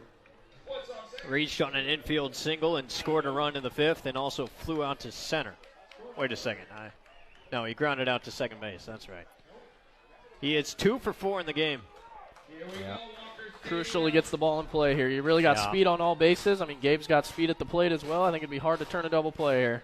Here's the 1-2 pitch. Curveball high for ball 2. 2-2 the count. Scoro is shaking his head about something. I'm not sure what. And he is in a pretty animated conversation with Brendan Lynch himself. I confess I don't know what that conversation is about, but we'll find out all in due time.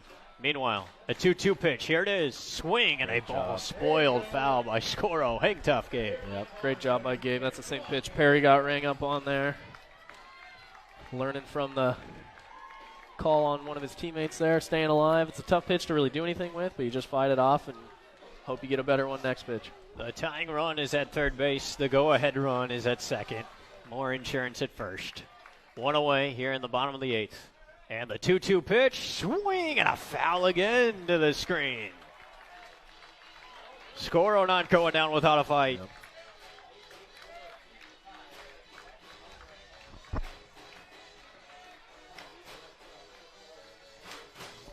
Yes, we are ready for this. Y'all ready for this?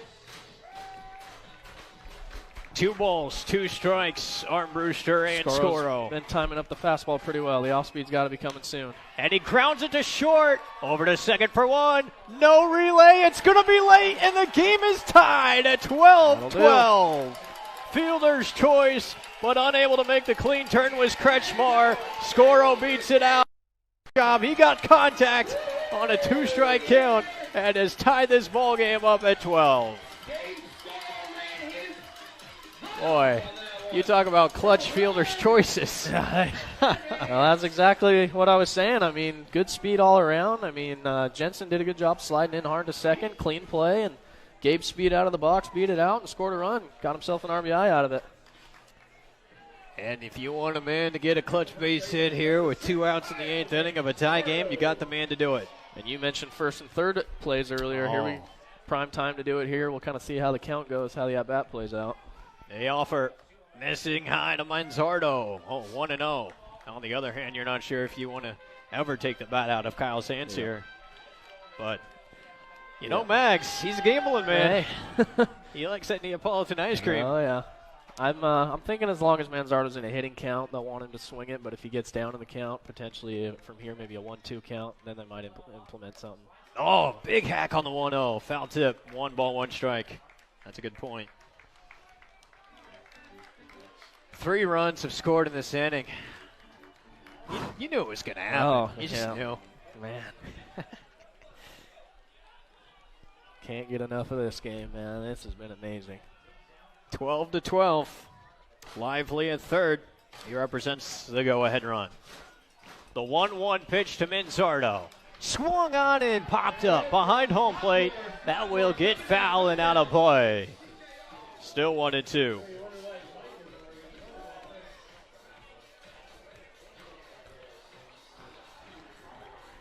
This reminds me of a big league playoff game. Yeah. I mean, that amount of craziness. Yep. You can feel the urgency from both teams. It's been pretty incredible. Manzardo down in the count now, 1 ball, 2 strikes. With runners on the corners and 2 out. Oh, they are. You called it, Caleb. Yep. Now that he got into a 2-strike count, Gabe is trying to get in a rundown. And they're just going to let him take second. That's the smart play by Bellingham. Yeah. At this point, that run doesn't really matter. You need to make for sure that you're not going to throw the ball away. And that's probably what they should have done last night, too. Yep. That's one way to handle that, and that was fine. The pitcher did a great job keeping his composure. Another way that I've seen is the pitcher will turn and deliver the ball to the middle infield, but then he will just catch it and just walk the runner back, not say a word. Base hit to right field. It's down into the corner. Pickles take the lead. Lively scores. Scoro scores. Happy birthday, Kyle freaking Manzardo. A 2-run double on the day that he turns 19. And Portland takes a 14-12 lead. Come on. Oh, wow. This just continues to get better. I can't believe this game. 3 in the top of the 8th for Bellingham, and Portland answers with 5 of their own.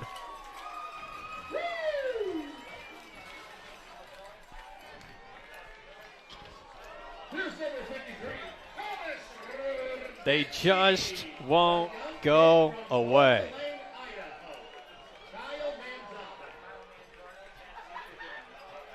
Here is Thomas Radinsky.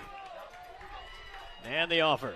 Thomas takes down low. Oh, Manzo's trying to get to third, and he will without a throw. That's ballsy. He's feeling himself right now, man. Yeah. The wild pitch allows Manzo to get to third for more insurance.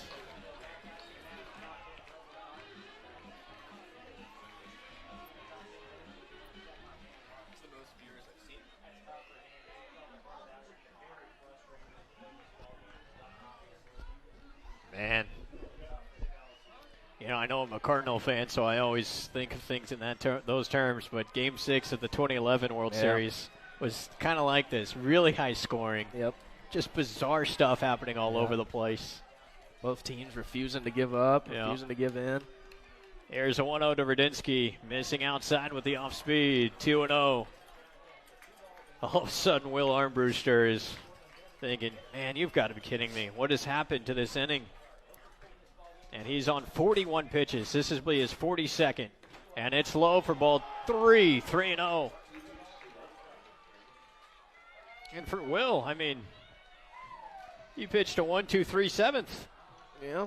He got Scoro, Manzardo, Radinsky all in a row. That was only the second clean inning of a Bellingham pitcher the entire game. Yeah, or I guess the third.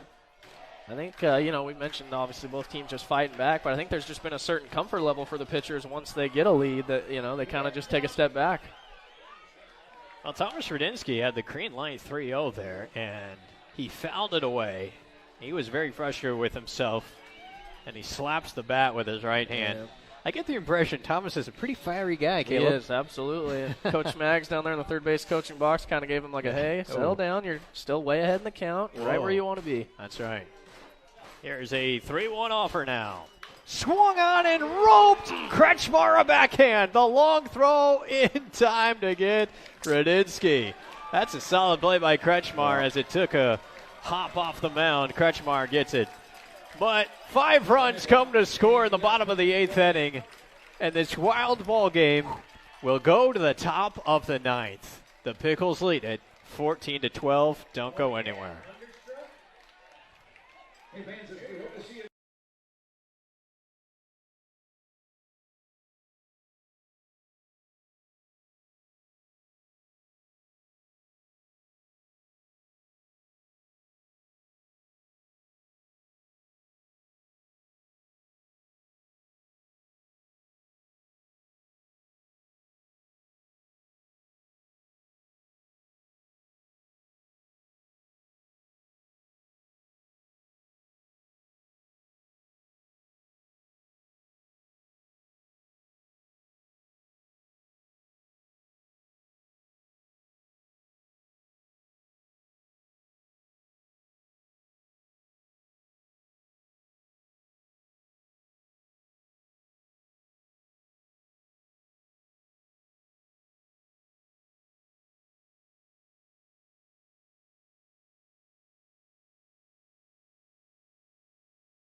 Well, in that 8th inning, we saw 8 runs combined between the two teams.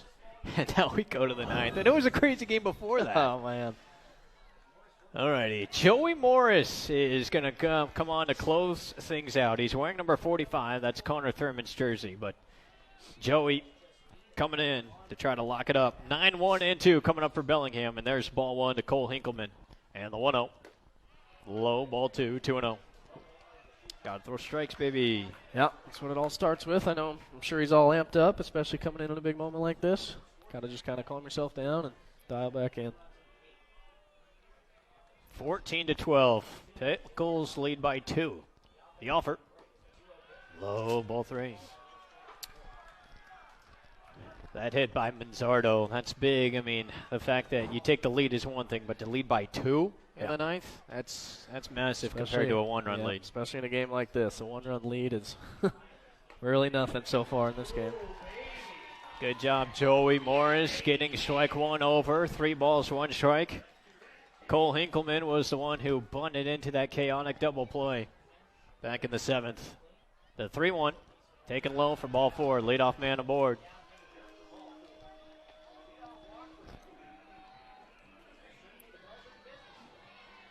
Joey Morris is relieving Jack Noble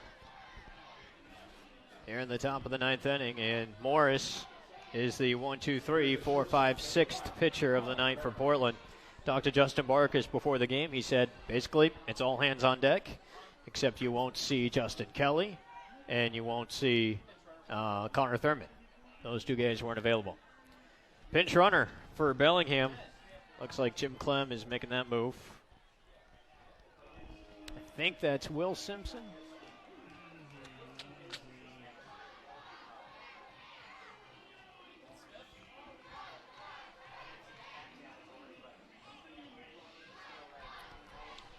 Pinch runner. We'll get that relay to you as soon as we can here in a moment. But in the meantime, Bellingham with a leadoff man on base in the top of the ninth. What else is new? Another leadoff man aboard for either team early in this game. Here is Colin Burns. He's got a couple of knocks tonight. And the offer from Morris, taken for strike one. Big strike one. Big, big, big. 0-1 the count. Burns singled on the first pitch of the ball game 3 hours and 18 minutes ago.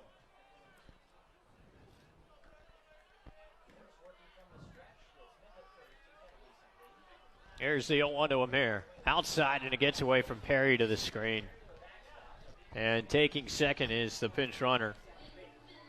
That is John Kelly, I believe.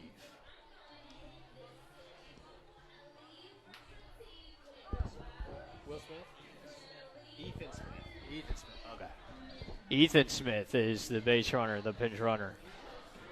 Yep. Number 10.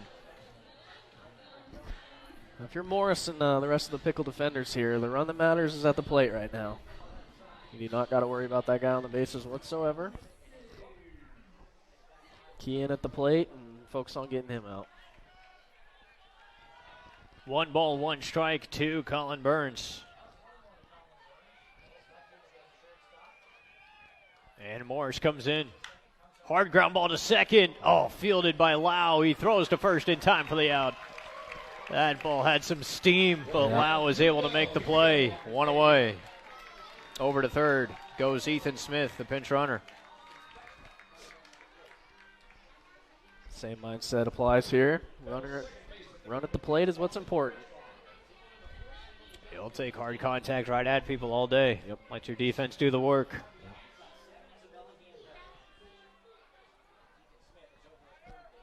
I'm surprised Manzardo's not playing a little closer to the line, so there's no doubles down the line. But that's a good point, actually. Because you definitely want to keep this guy out of scoring position if he was to get on. Here's the offer. That is taken for strike one to Austin Kretchmer. 0-1. Kretchmer 2 for 4 with a sacrifice tonight. He's also scored a run.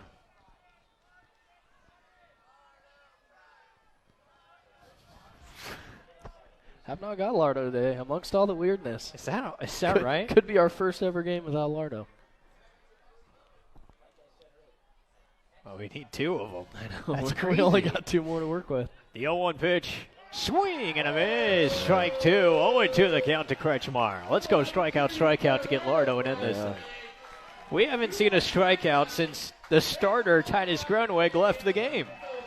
Wow. None of the 5 relief pitchers got a strikeout for Portland. That's incredible. That, of course, brings us up to speed with Morris, who is in hot pursuit of his first K. A little over 24 hours removed from their 18 strikeout performance. That's baseball, isn't it? Baseball is just amazing. 0-2 to Kretchmer. Here it is. Swing and a miss, strike 3. Throw to first, and that will record the putout 2-3. 2 outs here in the top of the 9th inning. And everybody gets Lardo prize. You guys that stuck around to the end, you deserve it. 1 more strikeout. 2 outs, runner at third. Portland leads by 2. Yeah. See Coach Mack's position as outfielders now, telling him no doubles depth. There Back you go. up, keep everything in front of you. Keep this guy off of second base, and we'll be all right. There it is. No doubles defense for Portland now. Here is Guthrie Morrison. As tough an out as there is. He takes low for ball 1, 1-0. Morrison reached on an error and scored a run in the first. Singled and scored in the third. Singled again in the 6th. And then flew out to deep left center his last time. 1-0 from Morris. Joey kicks and fires. Swing, ground ball, third base. Big hop for Lively. Throws. The Got him on the tag. Got him he on the is tag. out. And the ball game is over. The Portland Pickles sweep the Bellingham Bells in one of the most wild games you'll ever see. Final score, Portland 14, Bellingham 12. The Picks are high. It is 10 straight wins for Portland, and they improved to 5-1 in the second half. Let's go. I tell you what, I can't even really put into words the game I just saw there, but what I do have to say, I mean, that extends the win streak to what, 10 now? 10 in a row. 10, and, you know, the way they've done it, just so many different ways. Last night with the pitching and a ton of strikeouts. Tonight, scrapping runs across as much as they can. Good teams. God, what are you doing? Big run for the Pickles there. it's not like you're working or anything like that, huh? But no, what I was finishing up saying there is good teams find ways to win in all sorts of ways, and the Pickles are really starting to string that together and get it done. Absolutely. What a ball game. What a ball game tonight. We'll have ice bags with Mags. I think we'll have ice bags with Mags. I mean, I haven't really been in a situation where he's had to finish the ball game as the acting coach and then come up for his post game, because Justin Barkis doesn't normally get ejected, but he did tonight. And you know what? He knew it was coming. It was only a matter of time. Both head coaches end up getting ejected in this ball game. Both Bob Miller earlier and Justin Barkis later on in this one. But in the end, the Portland Pickles rally from being down 3-1, from being down 5-1. They put up a 4 spot in the 5th inning. They put up another run of 5 spot in the 8th inning. After going down 12-9, they scored 5 runs in the bottom of the 8th and then got a dramatic 3 outs in the top of the 9th inning. Joey Morris getting the save, as we'll get framed up here. Might have to raise up that camera a little bit. Gannon over there and make sure we frame up our winning head coach here. Oh. Recycle through. I think our camera, after about 3.5 hours, has seen just about enough as well, Max. How the heck are you, Coach? Feeling a lot better right now. Oh man, you have no voice, huh? Let's level up here for you. All right, yeah, you've got to be just about as hoarse as ever here, as we'll get in. All right, ice bags with Max. Hey, congratulations, thank first you. of That's all. a good one, man. Holy cow. Sweep a team like that, that's a big thing for our organization. All right, where to begin? I mean, I guess, first of all, the resilience of the club. I mean, how often you guys fell behind in this game and had to battle back. Could have so many chances to say, hey, we took 2 games from these guys already. We're down by 4 runs. Now we've lost our head coach for the game. We're down 3 in the 8th. What is it about this team that makes them just decide not to give in and fight all the way to the end? It's our makeup. I mean, I've been here for 3 years, and the one thing I can tell you about our organization is there's never quit. And you know, Justin went out and fought for our guys, and like he's supposed to do, and he did a great job of defending our guys, and it added some spunk to our clubhouse. You know, so we built on that, and then Luddy gets that leadoff knock in the 8th, and you could just sense that we were coming. Yeah. That 8th inning, you ultimately score 5 runs, and I'm going to revisit that because you come back, you take a 9-7 lead, and Bellingham scores 3 runs in the top of the 8th. Now you come up a little deflated, but you mentioned Luttrell, another leadoff man on base, and there were plenty of them tonight. And then Everett Lau puts the ball in play inside the bag at third. You get that throwing error. That was critical. And at that point, you're sitting second and third, nobody out. Perry, the tough strikeout. But after that, Lambeau comes up with the RBI knock, and Lively gets the hit by pitch, and you guys just keep on scratching and clawing. It's Manzardo on his birthday, right? Well, you know what? The funny thing is that we didn't want to take the bat out of Kyle's hands, and Right. Manzo's been swinging it, and we missed a sign. Gabe ran a leave early, and fortunately for us, they had seen it before, so they defended it by not trying to get into the rundown.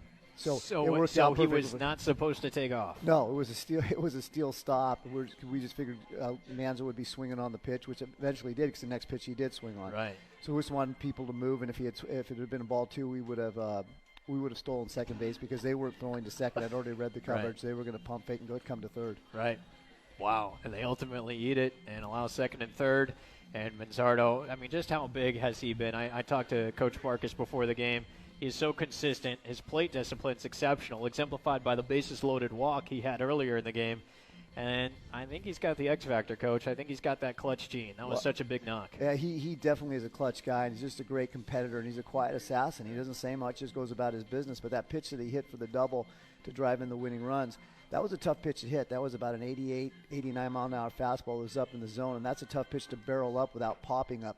He got his hands ball level. It was a great route to the baseball, and the only question was if it was going to find some grass or not, and it found some grass. And how big was it that it scored 2 runs? They have a little bit of breathing room going into the 9th inning because a 1-run game in a game like this is it's really no lead at all. There's an old-fashioned rule, 2-4-6, right? Two-run lead keeps you away from the solo home run. 4 keeps you away from the 3-run home run, and the 6 keeps you away from the grand slam that can beat you, right? So 2-4-6. So that second run was huge. That leadoff guy, they came in as like they did in the games before in the 9th inning. They were taken until they got a strike. They're going to try to get some base runners on. I'm sure they were. And then once Joey figured that out, he just went right after people. So last night, pitchers got 18 strikeouts as a unit. Tonight, you get 4, and Granweg had 3 of them. And you didn't get a 4th until Morris there in the 9th inning. Right. Your bats are down by crooked numbers multiple times in this game. What does it say about the makeup of the team? That one night you could shove and get at the 18 Ks, and the pitchers, they've showed up really all year. Tonight, heavily relied upon the offense, and you got it done. Zach's pitchers are tough, man. They're tough, and that's a good club over there. And sometimes that's just the way the night goes. We made some quality pitches, and they got jammed sometimes and hit some flares that fell in. But Zach's pitching staff is resilient, and they stay composed. You didn't see anybody lose any composure there. Their mound presence was great, and they what they did was innings that could have been really big innings. They kept them small, which allowed us to come back. If those innings turn into big numbers, I'm not sure you see that kind of comeback. But they kept it so it was manageable for us. A good baseball team, as I've told you 100 times, does 3 things: it pitches, it plays defense, and it scores runs. And if you do 2 of the 3 things, you're going to win well. Our pitching staff pitched well enough to win tonight, which it did. And we played solid defense, and we hit the ball well tonight. Tomorrow night, it could be a completely different story. I told you last night when we come face the Bobby Miller team, they're going to come out and compete. And those guys, credit to those guys, they didn't want to get swept, and they came out competitive and really ready to play. Yeah, they did. I mean, so impressed by Bellingham's competitive nature. The teams mirror each other in that regard. I know we've said that more than one occasion, but they really do. And Bob Miller gets ejected from this game. Coach Marcus gets ejected from this game. That almost seemed like only a matter of time until you take the reins. What's that like when JB hands it off to you and says, all right, Mags, it's all yours? I've been sitting in that dugout for a long time. Yeah. It's not the first time that's happened. I was proud that JB did what he had to do. I mean, it was a frustrating game. It's been a frustrating series. It's been a really intense series. So the tempers are going to flare. Yeah. And, his job is to protect his guys, and he did. And he got tossed, and that's part of his job, and he did a fantastic job. And our guys, the key is when you get ejected sometimes, it can light a fire. And today it lit a fire. Our guys got a little bit more focused, and those were really good at-bats that we took in the bottom of the 8th. Fantastic at-bats. Some bizarre stuff happens in this game, too. The bunt that turns into the double play and just wacky stuff all over the place. You've seen a lot of baseball. I mean, every once in a while a game like this rears its head, and you're like, all right, it's just going to be one of those nights. Did you get that feeling at any point in this game that you're like, all right, it's just going to be one of those games? The bunt play was a little bit different. That bunt was not a very good bunt, but it was hard enough to get past the pitcher. So we lucked out there. And then, we have a double play ball in the 8th when they score the runs to go ahead, and it hits the umpire. Forgot about that. Yeah, that's so tough. I haven't forgot about it. It was a perfect double play ball, right. And there's a lot of things that I want to say, but I won't. That ball should have never hit an umpire. Yeah. But it did, and that's part of the game. And then we get that fluke bunt where they try to bunt, and Manzo makes a great effort, and we get a double play on that. So there was a lot of freaky things going on. The check swing by Everett down here that caught the third baseman a little bit off, and he tried to rush his throw, and Everett was going hard down the line, which was huge. So there's a lot of just nutty things that went on tonight. What's Davis DeLorfis like? I know he had the huge swing, cleared the bases with a double, but we saw him removed from the game after that. He was in a car accident before he got here about 2 or 3 weeks ago, and his back started to stiffen up. He needs to get into chiropractor. So if anybody has a chiropractor, he needs one very quickly, and we need him to get to one very quickly. Call the front office, man, and get us a chiropractor. Yeah, we got to have a sponsor, a chiropractor sponsor out there somewhere, right? We can get that on trade. We'll sponsor you. You work on our guy. Absolutely. I'm probably speaking out of line, but and I'm not sure it's legal, but you can say it. I can't. I will. I'll Okay. go ahead. I'll take that. Voice of the team right there. Well, Mags, congrats on the win. That is 10 in a row now across all competitions. 5 in a row in the West Coast League. You're now 5-1 to start this second half. You sense something special is happening? I don't know. I just know tomorrow's a different day, and I know things can change. So we just got to come out with our approach tomorrow and get our work done defensively and continue to swing the bats. That pitching staff that Zach has that's not going to happen to them very often. But that's just one of those nights. I mean, I thought they made some great pitches and they competed, and the team just barreled some balls up and then got some flares, and they took advantage of some base runners. I mean, they had base runners on, and they were able to get the key knocks. They're real tough. They're really, really good. Yep, and you got them swept. Congratulations on that. Sweep sounds good. You know what I get tonight, right, JoJo? I love you. I'm on my way home. I need to have that thing. Yeah, Neapolitan ice cream sandwiches, man. Give up the Neapolitan. We're taking Safeway. We're going to buy stock because there's a lot of money going on, man. Look out, Safeway Washougal. You're going to get cleaned out of Neapolitan. Yeah, tonight. man. And again, thank you so much, the Portland Pickle fans. Yeah. You guys are amazing. You guys, we feed off you, and you guys are fantastic. And we'll try to continue to do what we're doing on the road. And when Corvallis gets here, that's going to be a huge series. So we'll see you in about a week. There it is. Max, congrats. All right, man. Good luck in Ridgefield. You bet. Thank you so much. Thanks for having me. You got it. Ice Bags with Max. Another one in the books. What a ball game. And that's going to do it for us here on another late night in the press box, but couldn't be any more sweet than it was right there. The Portland Pickles sweep the Bellingham Bells, and they do it. A final score in Game 3, 14-12, just the way you drew it up. The losing team tonight had 18 base hits. The winning team had 4 strikeouts. And it was down by 4 runs on multiple occasions. They were down by 3 runs going into the bottom of the 8th. They scored 5 runs in that inning, cleaned things up in the top of the 9th, and after about 3 hours and 20-some-odd minutes, we're going home happy with a 10th straight win for Portland and a 5-1 start now in the West Coast League South for the second half of the season. It's off to Ridgefield for a 3-game series. Go check out Ridgefield Raptors broadcasts for the live video stream there. For Caleb Jones, our color man and running the camera as well behind home plate, Gannon O'Gorman, Director of Video Operations, Gary Walker, a busy man tonight, the official statistician of the Portland Pickles, etc., wearing a lot of hats. Alex Skelton, Sound Engineer, Robert Jones, the official voice of Walker Stadium as well. I'm Judah Newby. The homestands ends on a happy note with an exclamation point. Portland 14, Bellingham 12. We'll see you next Wednesday when the Corvallis Knights come to town. A massive series on hand. Pickles on the road in the meantime to visit Ridgefield. We'll see you next week. God bless.